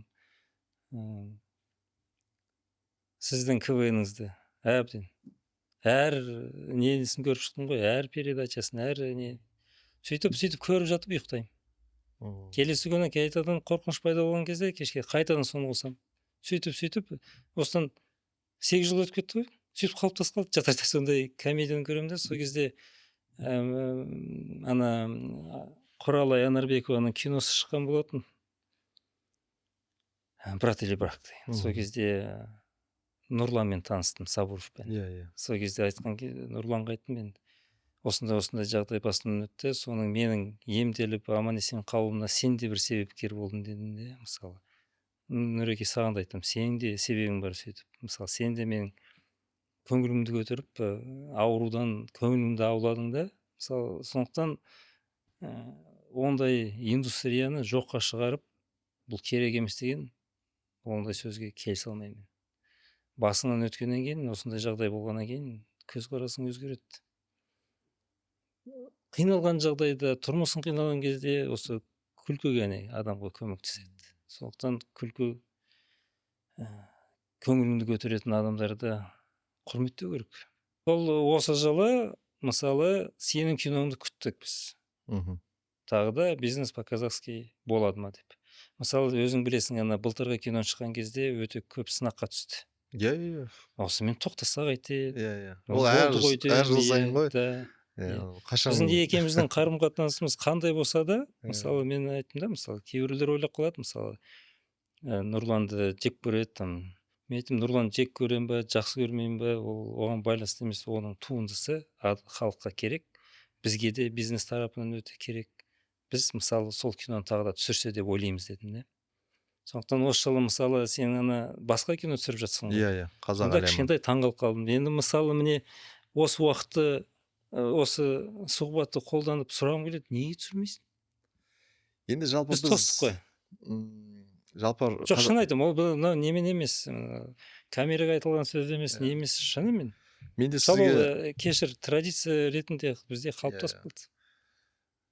жалпы қазақша бизнесті жалпы киноларымды қолдап жүргеніңізге рахмет.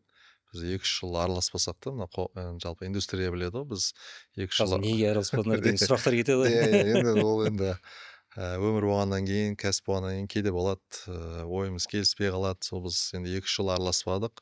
Соған қарамастан мен енді көремін ғой, енді кинопарк киномды қойып жатыр. Сол кәсіби көзқарасыңызбен қарап, жалпы қазақ киносын қолдап, өзімді қолдап жүргеніңізге рахмет. Жалпы мен бастапқы ниетім жалпы осы қазақша бизнес неге шетелге шығып кеткені, қазақпен басқа әлемнің кездесуі ғой жалпы.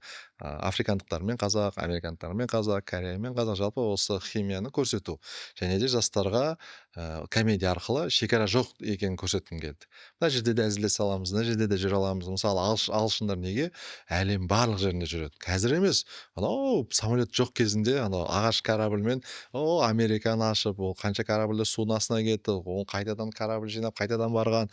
Не деген мықты деймін да, жаңағы. Біз де сондай елміз. Біз де кезінде бүкіл әлемді жаңағы қыдырғанбыз деген сияқты көшпенді болып. Сол жалпы осы қазақша бизнес, ол көшпенді мәдениеттің бір өзінше бір несі ғой, бір ықпалы. Жалпы Африкаға бару да қиын емес, Америкаға барып оқып келу да қиын емес. Жалпы жастарға осындай не берейін деген ойым болған.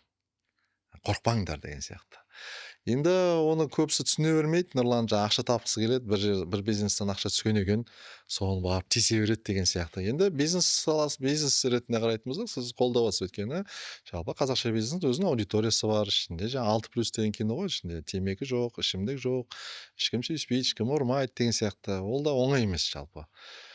Соны бірақ енді халық сынағаннан кейін мен өзім қараймын. Халықпен бірге болғым келеді. Егер де халық шынымен де көп болып кетті Нұрлан деп жатса, мен осы биыл тоқтайын деп шештім да. Бір сөзіңді бөлейін. Әрбір бизнес по-казахскийді көретін 500 мыңнан астам адам көреді де. көрермен бар, иә. Сені сынайтын, соның ішінде бір 2-3, ары кетсе бір 100. Дұрыс айтасыз. Мысалы, жарайды, сол 100 адамның мүддесіне қарап түсірмесең, қалған 500 мыңнан астам адам ішінде мен бармын. Сол қалған 500 мың Мен енді адамнан мен бәріміз кешірім отыра сұраймын. алмаймыз да бүйтіп жазып. Иә, Қазір ұнайды мен деп па? айтам ғой, бәріміз жазайықшы түсір деп.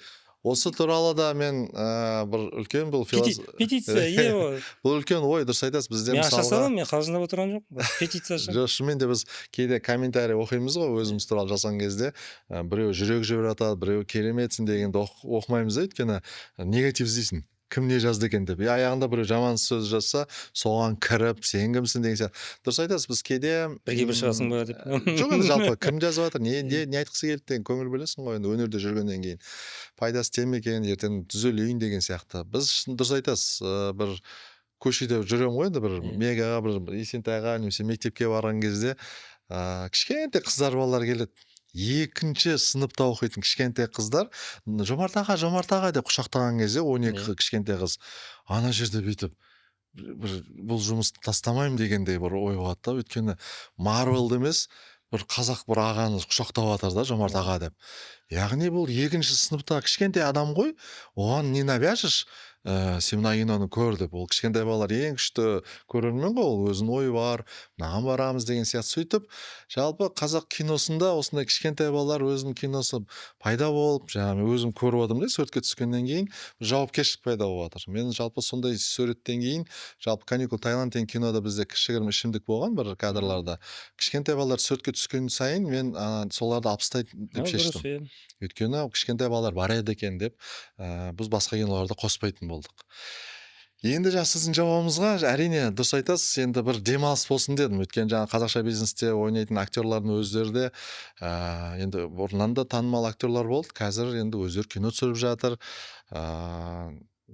Енді жалпы қазақша бизнестің ішінде бір ансамбль болады ғой. Бір ансамбльдің химиясы азайып бара жатқан сияқты. Сөзіңізді бөлейін. Сон кейін Мысалы, 4-5 жылдан кейін қазақша бизнес оралып, бір сағындырып жоқ, біз алып өйтіп келейін көріп деген. тосалып отыра алмаймыз. Жарайды. Келесі жыл керек бізге. Келесі Шын айтамын. келесі Ол жылы бизнес түсіреміз. ұсыныс. Неге десең, мысалы, бизнес по-казахскийдан кейін шықты ғой. Мысалы, Рамазан бауырымыз, Перкуш деген кейіпкер. Қазір өзі танымалы актер болып, қазір міне Заманбекпен киносымен Миллиардтан асып миллиардтан асып жатыр. Ана Күшті ғой, қарындасымыз Дариға бар. Ол да сол енді соларға жолын ашып берген. Оларды енді белгілі қылған сіздің киноңыз ғой. Сіз ашып бердіңіз ғой олардың бәрін. Ол негізі бизнес по-казахскийдің потенциалы ғой. Мысалы, ол жұлдыздар ашқан кино. Жай ғана емес, мысалы, сені ғана жұлдыз қылған жоқ, қаншадан. Тек жай жұлдыз қыламыз, енді Қазақстан тарапынан мега жұлдыз. Сондай жол ашып беріп жатыр.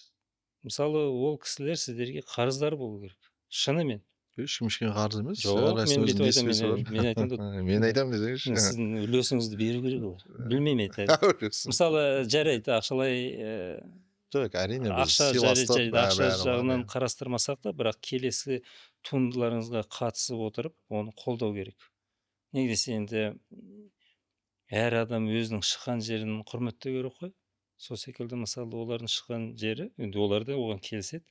Мысалы, бизнес по-казахски. Бізде продюсеріміз ғой, енді 50 шақты кино түсіріп тастадық. Ана жолы барып Таиландқа барып киноны түсірдік, ана Бишарашка. Енді көп адамдардың жақсы көрмейтін аты бар, Бишарак, неге айтасыңдар деп. Енді ол да әзіл қалжың ғой. Бишара дегеннен бәріміз бишара болып кетпейміз ғой. Соны түсірген кезде ана қиыншылықтарды көріп ойладым да. Нұрекең қалай ана Африкада жүр ана жақта. Аны Бразилияда, енді ол енді фавела ғой. Бұл дүниедегі ең қауіпті қалалардың бірі ғой, Рио-де Жанейро. Тапа-тал түсте адамды өлтіріп, тонап кетуі мүмкін. Ойлаймын да, мына шынымен негізі, сөйлескен адамдарға сөйтіп айтамын негізі. Нұрекең өте батыл жігіт. Ана жаққа барып, түк білмей, ана киноны түсіріп кету, ана адамдармен тіл табысу деген, ол негізі бір, енді кішкентай ол адамдар, мысалы, киноның астарын білмейді ғой. Соны кішкентай ашып көрсетпекшімін де, негізі оның астында өте үлкен еңбек жатыр, өте үлкен батылдық жатыр. Ақшаңмен барасың ғой жақта. Саған ешкім басыңдан ештеңе болмайды деп кепілдік ешкім бермейді де ғой. Барасың өзің нетіп, өзі өміріңді қатерге қойып. Барлығы әзілдеседі ғой, комментарий жазады. Нұрлан енді жаңағы тістеп сөйлейтіндер. Нұрлан енді Антарктидада түсірсейші деп. Сөйтіп мен де деймін ғой. Қазақша бизнес Антарктидада деп. Соны есептегем. Жолын ана ЮАР арқылы немесе Аргентина арқылы баруға болады екен. Жаңағы Антарктидаға. Бір нелер алу керек екен. Разрешение дейді ғой. Сондай ойлар бар әрине. Қазақша бизнесті жалғастыру. Жаңа сіздің сөзіңізден кейін әрине қазақша бизнес көрермені бар. Сондықтан да қазақша бизнес келесі жылы шығады деп уәде берейік.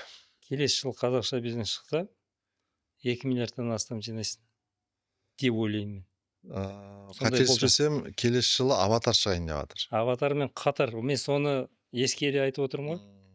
Мысалы, Аватар шығады 2025-ның аяғында, декабрь кезінде.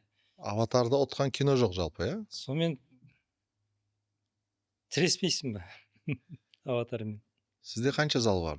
О кезге дейін біз тағы да бір 50 зал қосамыз. Бұйырса. Сондықтан 2 миллиардтан аса ақша жинайды дегенге сеніміміз бар бізде. Енді рахмет, жалпы 2 миллиард деген не ғой жаңағы? Бәстесейік. Бәстесейік? Жинамасаң мен саған Бирдеме өтөйүн. Жалпы енді бүгін әңгімеміз жалпы позитивке кетіп бара жатырмыз ғой. Осы позитивті атмосфераны пайдаланғым келіп тұр. Жалпы елімізде бізден басқа да басқа компаниялар бар ғой. Мен оларға жалпы бәсекелес компаниялар ғой. Олай болса да жалпы олар да маған көмектеседі, олар да сізге көмектеседі. Бәсекелестік болған дұрыс, өзіңіз айттыңыз. Сондай 3-4 компания болса, бағанағы қолдауыңыз айтылды ғой, жаңағы біз 20 миллион алмаймыз маркетингке деген сияқты. Сондай компаниялардың несін Айтылған сөз атылған оқ. болды. Өзі балам өзіме, мен тұрамын сөзіме. Құрметті жалпы жеке компаниялар, бүгін біз Алмаз ағамызбен сөйлесіп жатырмыз. Егер де жалпы индустрияға ықпал жасап жатқан киноларыңыз, еңбектеріңіз ақталады деп айтуға болады, Айтуға болады, әрине. Мысалы, Нұреке, сіз туралы, комедия туралы көп адамдар сөйлеп, наразылық білдіріп, сөйтіп жатса, кинотеатр, біз кинопарк жайлы көп сөйлейтін адамдар бар. Мысалы, бізді білмей, кездесуге келмей, бізді танымай, артымыздан сөз сөйлейтін адамдар да көп.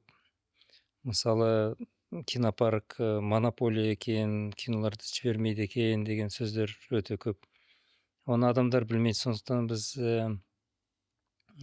жарты жылда бір рет, 3 айда бір рет ақпарат беріп отырамыз. Мысалы, интернет, газет, журналдарға қанша кино өтті, қанша ақша жиналды екен бәрін. Соған жүгінсек, бүкіл Қазақстандағы шығып жатқан кинолардың бәрі біздің көрсетілімнен өтеді. Мысалы, жас режиссерлар бар, жаңадан фестивальдарға қатысып жүрген, олар да келеді. Мысалы, мен бұны бұл ақшаға түсірген, былай жай ғана көрсетілімге қойсаңыздар, көрейік, тексеріп деп. Оларға біз көмектесіп, олардан ақша талап етпей, өзіміздің үлесімізді, мысалы, кино саласының дамуына қалай салады? Өз үлестеріңізді қосып жатсыздар. Өйткені жақында Евразия кинофестивалін өзімде жарнамаладым. Сол кезде қателеспесем 24-нен 30 қарашаға дейін кинопарк өз залдарын беріпті. Жаңа фестиваль киноларға. Әрине бұл бизнес жағынан қарайтын болсақ, сіздерге ол тиімді емес. Өйткені залдарыңызды бересіз. Ондай қолдауларыңызды көріп жатырмыз. Ол мысалы мына Айдар деген жігіт Қазақфильмнің қазір уақытша басшысы деп айтады ғой, сол өзі кеп сұрады, бұл фестивальға үкімет тарапынан қаржы бөлінбей жатыр, тек қана спонсорлар ғана бөліп жатыр, көмектесесіз бе деп. Онда біз көмектесейік дедік. Ондай көмек керек кезде біз көмегімізді аямаймыз. Ақша туралы айтып кеттіңіз, содан бір сұрақ қойсам бола ма екен?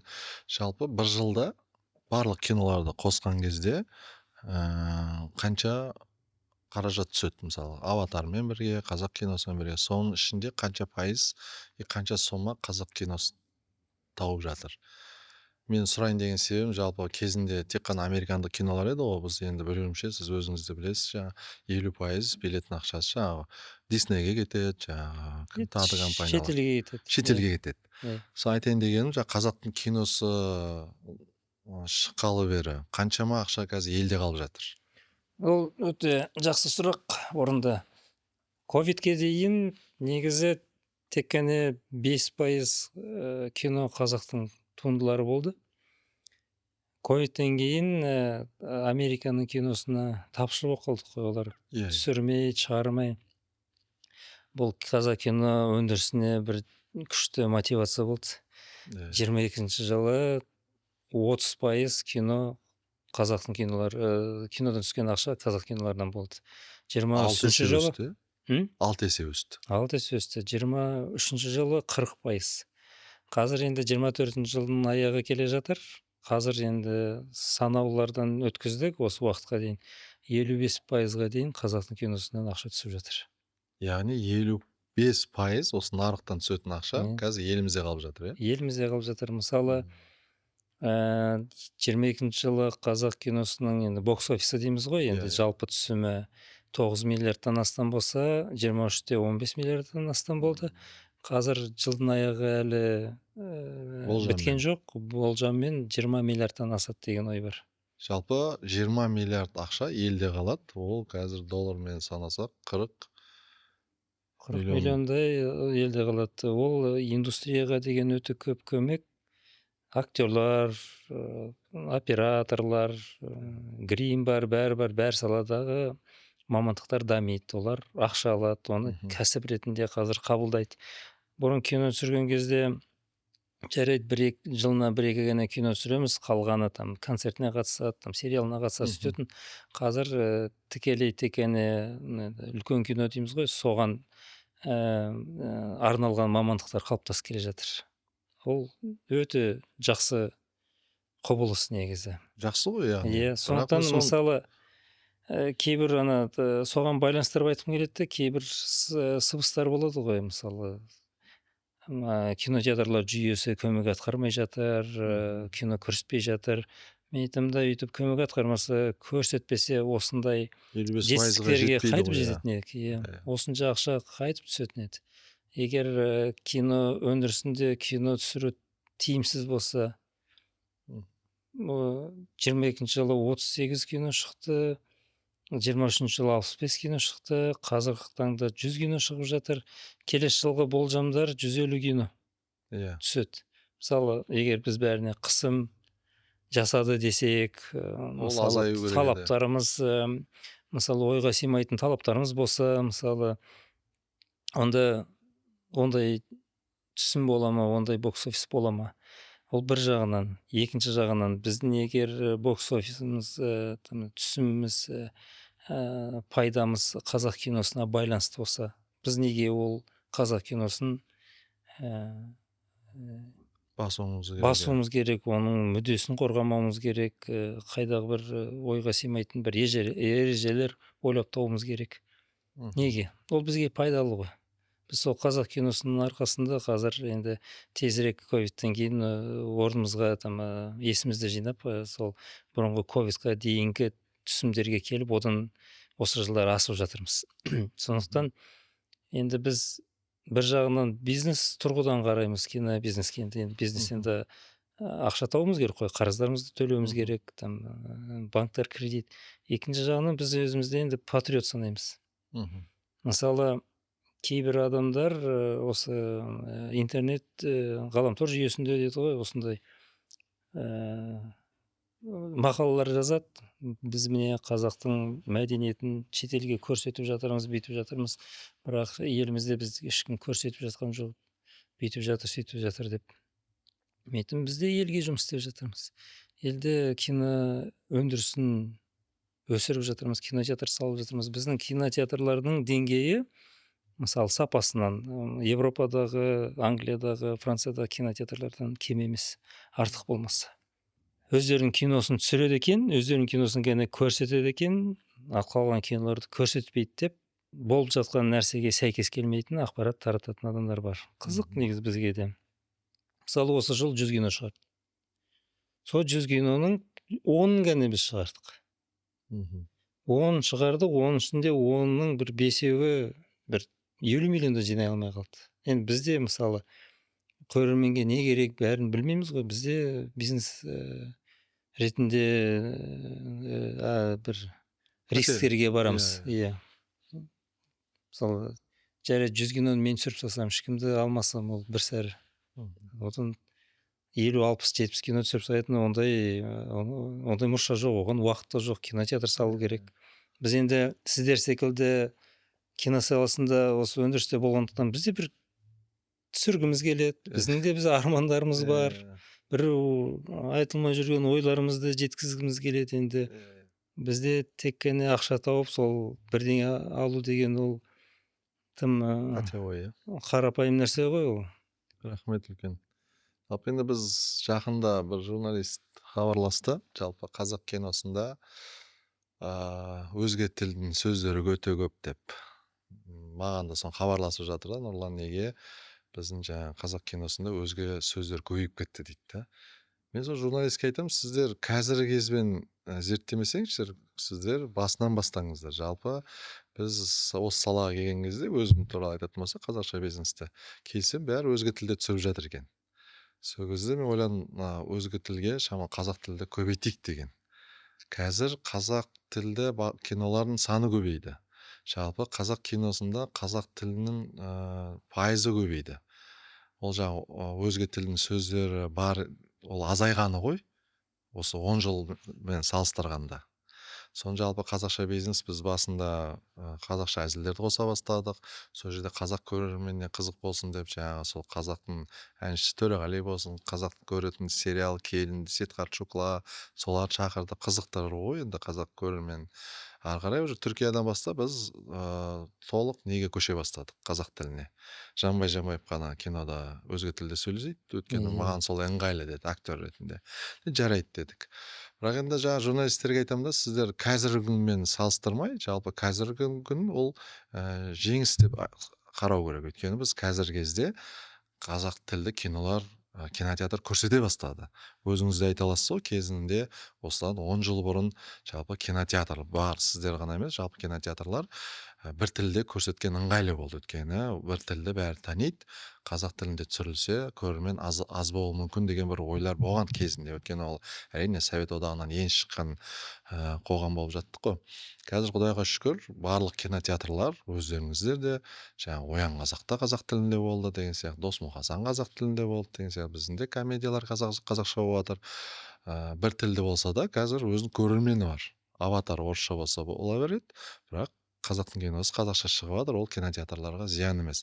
Жалпы осы кезеңде журналистерге айтамын да, сіздер сынай бермей, бір қолдайтын журналист бар ма деймін да, жалпы өзіңіз айтып отырсыз ғой, жаңа қанша дедіңіз, бір 40-50 миллион доллардай қазір елде қалып жатыр. Ол экономика жағынан пайда.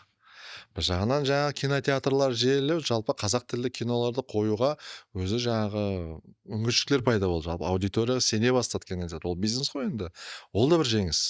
Енді көш жүре түзеледі. Қазір сынамай бір мақтайтын жерді табайық деймін да. Қолдайтын жер, мақтамай ақ қойыңдар, бір қолдайтын. Өйткені сынау оңай ғой енді. Біз сын болған дұрыс. Сын болмаса еркелеп кетеміз, өспейміз деген сияқты. Сынды қараймыз. Бірақ кейде журналистерге айтамыз, комедия туралы бір кәдімгі үлкен арнада 1 сағат көңіл бөлейін деп жатыр. Комедия Қазақстан киносында осындай нашар жерлер бар, өзге тілді қолданады деген. Мен айтамын, ей, сондай ұлттық арнада сондай тақырып қозғайсыңдар ма? Сіздерге басқа тақырып жоқ па деймін да, жаңағы 30 жыл жаңағы үкіметтің кинолары түсірілген сол тақырып жетіспей ма сіздерге? Біз әзірге бір жеңісті нәрселеріміз көп қой, минусқа қарағанда деймін да. Мен журналистке айтамын ғой, кеше ғана Барыс хоккей командасы деймін да, қанша миллиардтаған халықтың ақшасын жаратты. Бірінші орын алмады, 12-ші орын алмады. Осы жылдар, 15 жылда, 18 жыл ма. Соны кеше басшысын алып тастады да, ол жай ғана кете салды. Сол туралы жаз. Неге кетті? Анау нелер қайда, қаражаты қайда? Мысалы анда Винокуров енді өзі жақсы жігіт, бірақ не болса да енді жақсы жігіт не профессия дейді ғой. Қаншама жылдар велосипедке ақша кетіп жатыр деймін да, жаңағы Францияның кішкентай балалардың идеологиясына. Сол ақшаны бізде жаратсын, бізде велосипед тебе аламыз деген сияқты. Енді телевидение саласын айтатын болсақ, бізде қазір рейтинг бойынша телевидение қай каналдар бірінші орында? Ол жаңағы Орта Евразия бірінші каналдың ретрансляторы, одан кейін жаңағы КТК ол НТВ, сосын жаңағы СТС 31, ТНТ, НТК. Осылар 4-5-еуі бірінші орында рейтингте. Олар енді жаңа өзіңіз айтасыз, кең халықпыз, жаңа бұрыннан қалыптасқан каналдар деп, онда жаппақ қояйық деген сияқты ой болса, онда біз жаңа өзіміздің ұлттық арна бар, басқа арналар бар, солардың деңгейін көтеру керек. Яғни ішінде үлкен жобалар, сериалдар болсын, қымбат түсірілу керек. Сол кезде бізде тұратын жаңа басқа ұлтты доңғандар болсын, басқалар жаңа сериалды көру үшін, түсіну үшін олар қызығады тілге. Бірақ ол кәдімгідей қымбат түсірілу керек та, Сулейман Великолепный деген кинолар бар ғой, бүкіл әлем көріп шықты. Сондай қызығатындай жұмыс істеуіміз керек. Кәдімгі киномыз да қызық болу керек, әніміз де қызық, жаңағы сериалдарымыз да қызық. Жалпы ешқандай не жоқ. Мягкая сила дейді ғой, жаңағы бір мемлекет бір тілде сөйлесу керек. Негізі осы сөз аузында бір парадокс бар. Қазақша киноларды көреді. Бәрі көреді. Тек қана кино қазақша болсын деп айтады. Сөзді араластырмаңдар, орысша қолданбаңдар деп айтады. Бірақ мысалы Голливуд киноларын қазақшаға аударса, халық бармайды. Ешкім бармайды. Шымкентте де, Қызылордада бармайды. Анау орысша аудармасымен барады. Парадокс. Мен соған бір шешім тапқым келіп жүр де. Қандай бар ма шешім? Шешімі былай деп ойлаймын. Ойбай. Негізі, мысалы қазір мына сен айтқан Кореямен сөйлесіп жатырмын, бір киноны алып, қазір жаңадан шығып жатқан жақсы киноны алып, қазақшаға аудару. Мысалы біз енді ұқсас еліміз, түріміз де Азиямыз, ұқсас. Ана сөздің несі бар еді ана. Не дейді, фонетикасы ма? Сөйлем құрамы. Сөйлем құрамы, там звучаниесі дейді ғой, сол бізге ұқсас. Бірақ аударма кезде мысалы аналар өздерінің сленгтерін қолданып, неше түрлі там жастардың арасында жүретін сөздерді қолданып, солардың мәдениетіне байланысты. А бізге келген кезде таза мәдениетті қазақ тіліне аударылып кетеді. Одан кейін олардың кейіпкері сәйкес келмейтін дауыстармен аударылады да, мысалы бір мықты дауысы гүжілдеген кейіпкер болса, мына жақта дауысы нәзік жігіт, сен не деп тұрсың деп аударады да. Онан кейін адамдар оны сәйкес емес екенін көреді, қызықпайды. Сондықтан мысалы ондай киноларды, мысалы сіз секілді мысалы мамандар аудару керек. Мысалы кезінде кунг-фу панда болды ғой. Ол Голливудта оны Джек Блэк деген нетті. Киноны аты, Неменен кейіпкерді дыбыстады. Ал Россияға келген кезде оны Галустян дыбыстады. Сол Галустянның дауысын естимін де, бәрі сол кейіпкерді сол мультфильмді көргісі келді де. Мысалы сол мультфильмді алайық деп, осы Қазақстанда аударайық. Мысалы кунг-фу панданы аударған кейіпкер, мысалы сен болсаң, мысалы Рамазан болса, адамдарда қызығушылық туатын еді ғой. Дауысы жақын да. Дауысы жақын, не кейіпкер жақын. Сөйтіп әр киноның аудармасын үстіп, неге тек қана жай ғана тілін аудармай, кәдімгіше дұрыс кейіпкер қойып отырып, сәйкес сленг, сәйкес дыбыстар бәрін тауып отырса, сонда ондай киноларға баратын еді. Бұл үлкен жұмыс. Аударманың сапасы. Аударманың сапасы. Жарайды, тіл жөнінен сапасы дұрыс болсын, оңай тұрады. Бірақ оны кейіпкерді мысалы дыбыстан білесің ғой. Қалай сөйлейді, қалай нетеді, ол сәйкес келмейді де. Сондықтан үлкен жұмыс. Мысалы өкімет соған қаражат бөле алатын еді. Ондай аударма жасау үшін кәдімгіше тендер жасап, қайсы сәйкес келеді, кімдікі ұқсайды, сөйтіп сондай кәдімгі комиссия жасап отырып сөйтіп қарастырса, сол тіл комиссиясы ретінде. Екінші сұрақ сол ғой, мысалы қай бағытта өндіріс даму керек? Мысалы өкімет тарапынан қандай көмек керек, қандай үлесін енгізу керек? Мысалы Қазақфильмнің мәселесі бар, фонд бар. Менің ойымша Қазақфильмнің де болғаны дұрыс, фондтың да болғаны дұрыс. Неге десең, тарихи бюджет үлкен киноларды біз түсіре алмаймыз ғой. Халқымыз 20 миллион, одан қайтпайды. Ал өкімет тарапынан ондай кинолар бізге керек, еліміздің тарихына деген, өсіп келе жатқан жастарға үлгі өнеге болсын деп, өзінің тарихын білсін деген ондай патриоттық кинолар түсірілу керек. Сол себептен сондай үлкен проектілерге ақша бөлінсе, бірақ енді оның сапасы қалай болады, ол енді басқа сұрақ. Ал Қазақфильм мысалы көбінесе техникалық жабдықтау орталығы болса, мысалы студиялары бар, камера бәрі бар, мысалы үйретеді, оқу орны болса, мысалы актерлық искусство дейміз ғой, соған үйрететін, там каскадерлары бар, там үлкен реквизиттері бар, там. Соның бәрін мысалы біз секілді кәсіпкерлерге жалға беріп отырып, оның ақша, мысалы біз ондай сатып ала алмаймыз, ондай ондаған 20 миллионға ондай сала алмаймыз. Сондай орталық болса, онда бизнестің, кинобизнестің дамуына өте үлкен көмек болатын еді. Яғни Қазақфильм, ұлттық кино бұл жалпы Голливудтың, жалпы кинотеатрдың бизнесін мойындау керек. Мысалға, яғни оларға беретін ақша мемлекет тарапынан кім береді? Министр береді деген сияқты, министр төбеден қолдау алады деген сияқты. Менің ойымша сол көшеде, сол жақта жаңағы сіз сияқты ойлайтын кәсіпкерлер жоқ сияқты. Мисалы сіз барасыз ба кинопарктан бөлек, мысалы Қазақфильмді басқару немесе ұлттық фондты басқару деген сияқты. Сіз сияқты адамдар бара ала ма? Неге мысалға кәсіпкерлер аз деген ғой мемлекетпен жұмыс істеп жатқан салада? Кәсіпкерлердің қолы тимейді Қол ол. тимейді. Олардың өздерінің істері бар ғой. Енді мемлекеттің Ерігіп жүрген ешкім жоқ. ешкім ешкім жоқ. Бірақ кәсіпкерлер консультант ретінде қатыса алатын еді. Мгм. Мысалы, белгілі бір комиссия жасалса, оның ішінде мысалы мәдени саласынан азаматтар болса, бизнес саласынан азаматтар болса, үлкен елімізге керек шешімдерді бірге ақылдасып отырып қабылдаса. Сонда мысалы кәсіпкерлерді де тыңдап отырса. Мгм. Мысалы, бір беткей бір жақты болып кеткені дұрыс емес те, тек қана кәсіпкерлер, тек қана мәдениет саласы екеуі бірлесіп жасау керек. Сондай мысалы ұйымдар, мысалы гильдия секілді, ассоциация секілді сондай. Мысалы кейде жасайды осындай ассоциациялар бірдеңе, бізді шақырмайды. Бәріміз бірігіп, жалпы кино саласында болып жатқан кемшіліктері бар, жетістіктері бар, соны көрсете білейік, шеше білейік деген сол үшін бірігуіміз керек, гильдия. Менің ойымша жалпы мәдениет саласы біздің елімізде жоғары деңгейге көтеру керек та, осы сол келді уақыты. Бізде мысалы мәдениет саласына ең соңғы қараймыз. Мысалы мен кейбір жерде интервью беріп жатқан кезде астына комментарий оқимын. Нұрлан, сен не істейміз?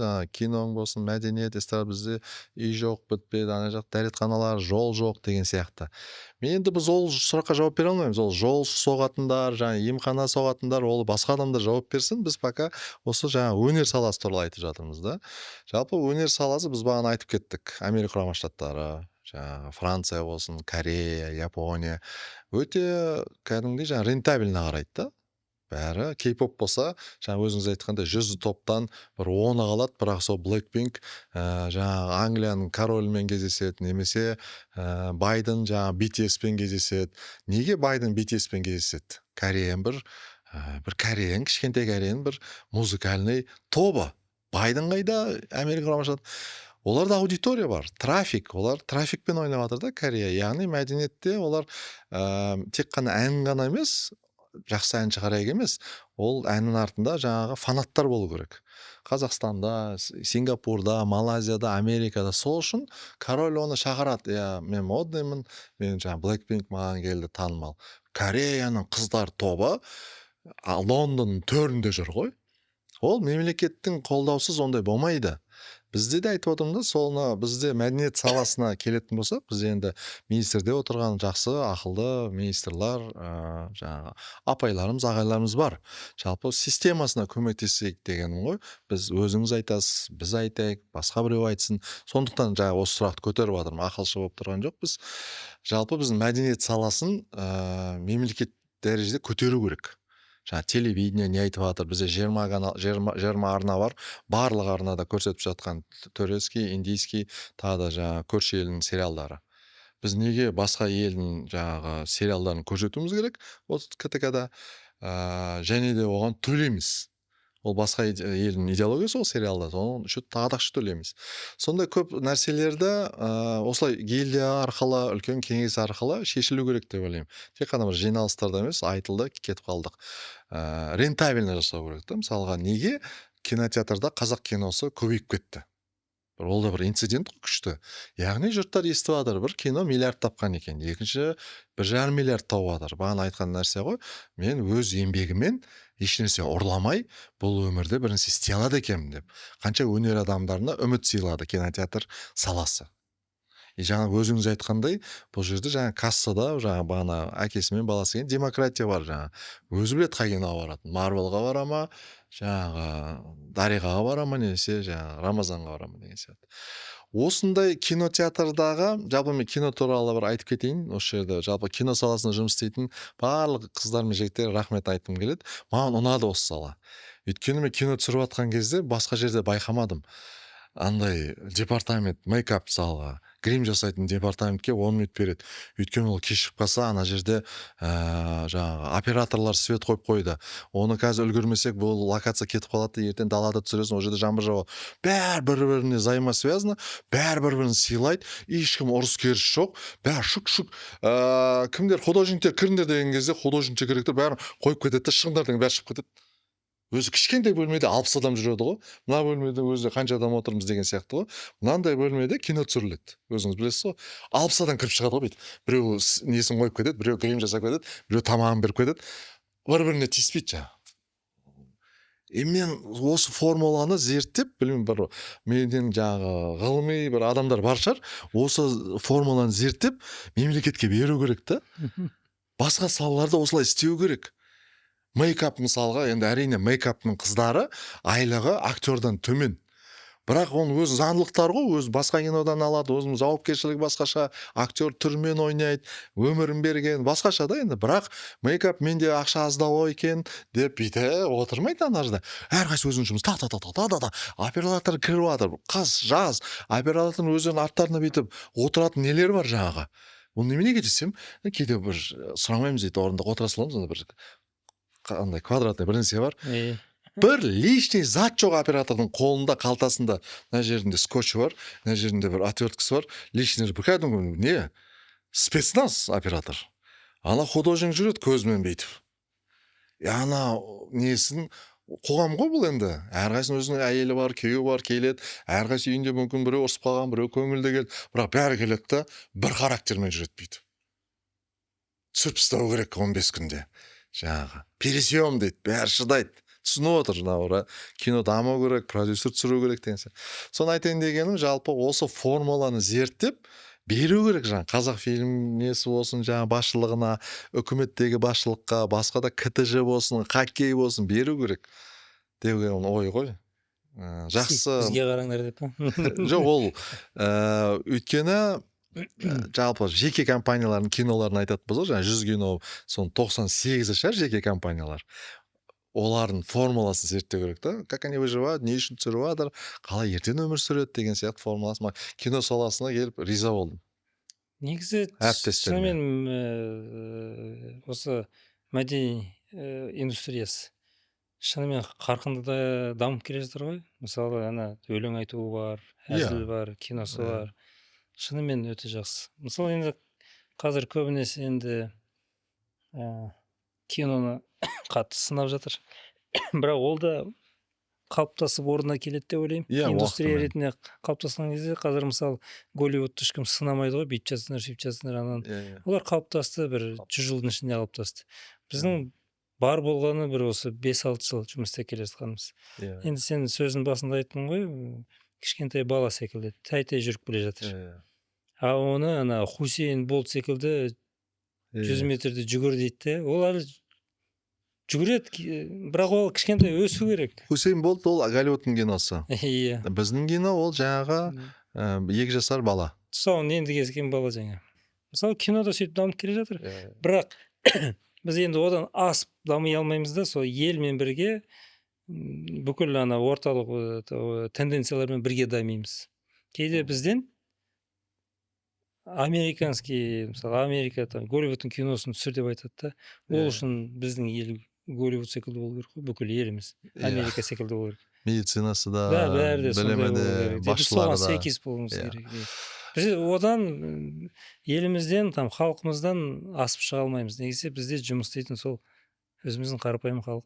Біздің жалпы президентіміз жанында, жалпы Астанада үлкен қалалардың басшылары, мен ойымша, креативке өте жақын болу керек. Ел басқару ол жерде жай ғана бір әкім болу, немесе жаңағы мен былай істеймін деген сияқты, қазір ол моддан кетіп қалған сияқты. Креативті шешімдерге баратын басшылар керек. Соған біз мұқтажбыз деген сияқты ғой. Өйткені мысалға президентіміз ананы істеңдер, мынаны істеңдер дейді да, астына түсіреді, астындағылар ваше превосходительство деп бірінші жазып қою мүмкін да. И президентке қаншама негатив кетті бүгін деген сияқты. Қазақ тілді бірінші қоя сал, ешкім саған ешнәрсе демейді ғой. Бір кішкентай нәрсе да, нюанс, мән бермей қойды. Өзге тілді бірінші қойып қойды да, және де превосходительство көрініп қалды деген сияқты ғой. Аса мәртебелі бірінші тұрса, біз осылай дипломатияның тілі ғой деген сияқты қарай салатын. Сол сияқты көп нюанстар бар да, мен өзім зерттеймін, өзім жаңа тарихшы болғаннан кейін, өзім кезінде дипломат болғым келген, КВН ойнап өнер кетіп қалғанмын ғой, сол кезде өзүм сондай факультетке түскөм кезинде, жанагы Совет одагынын кезинде мугалимдер болгон, сол бизди ұстап калды да, эгемендик алган кезде. Алар бизге кәдимгидей калдырып кетти ойларды, анализди. Сол кезде сол анализди былай карап жүрүп, эмне айткан экен деп эми түшүнөм да жанагыларыбыздын. Бизде сол эл баскаратын кисилер бар, олар сын эмес. Сол креативке жакын болуу керек. Биз казирги кино саласынын дамып жатканы креатив го. Өйткені 30 жыл алдында ақша бөлініп атты ғой, ақша болмай жүрген жоқ қой. Сол операторлар болды, сол режиссерлар, бізден де мықты режиссерлар ағаларымыз болды. Олар алып шыға алмады ғой, индустрия былай дамып кететіндей. Иә, мысалы Совет үкіметінің кезде бір үлкен не болды, көкелерім жасаған киноларда. Одан кейін тоқырау болды. Мен айтайын деп жатқан себебім, жалпы мәдениет саласына, сол бағана сізден сұрап жатырмыз ғой, осы кино саласында аға болыңызшы деген сияқты, бізде мәдениет саласында сондай ағалар көп болу керек, которые исходящие көп. Не қазір вот уин-уин, осылай болу керек, жүр, жарайды, мен ұтыламын осы жолы. Бірақ мен біліп отырмын, 5-6 жылдан кейін бұдан үлкен не келетінін деген сияқты ойлар ғой.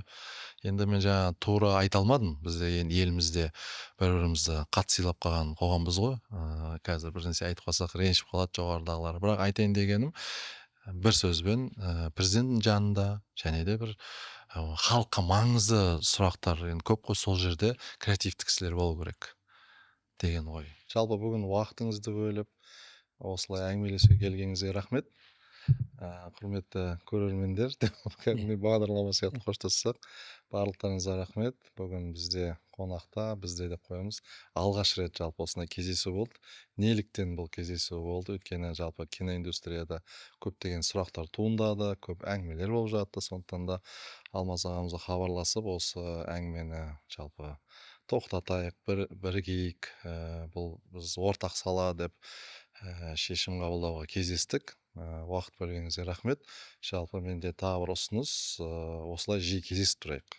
Мен дайынмын. Менің бірақ сұрағым жауапсыз қалды. Қандай? Қоштасар алдында тағы да бір сұрайын.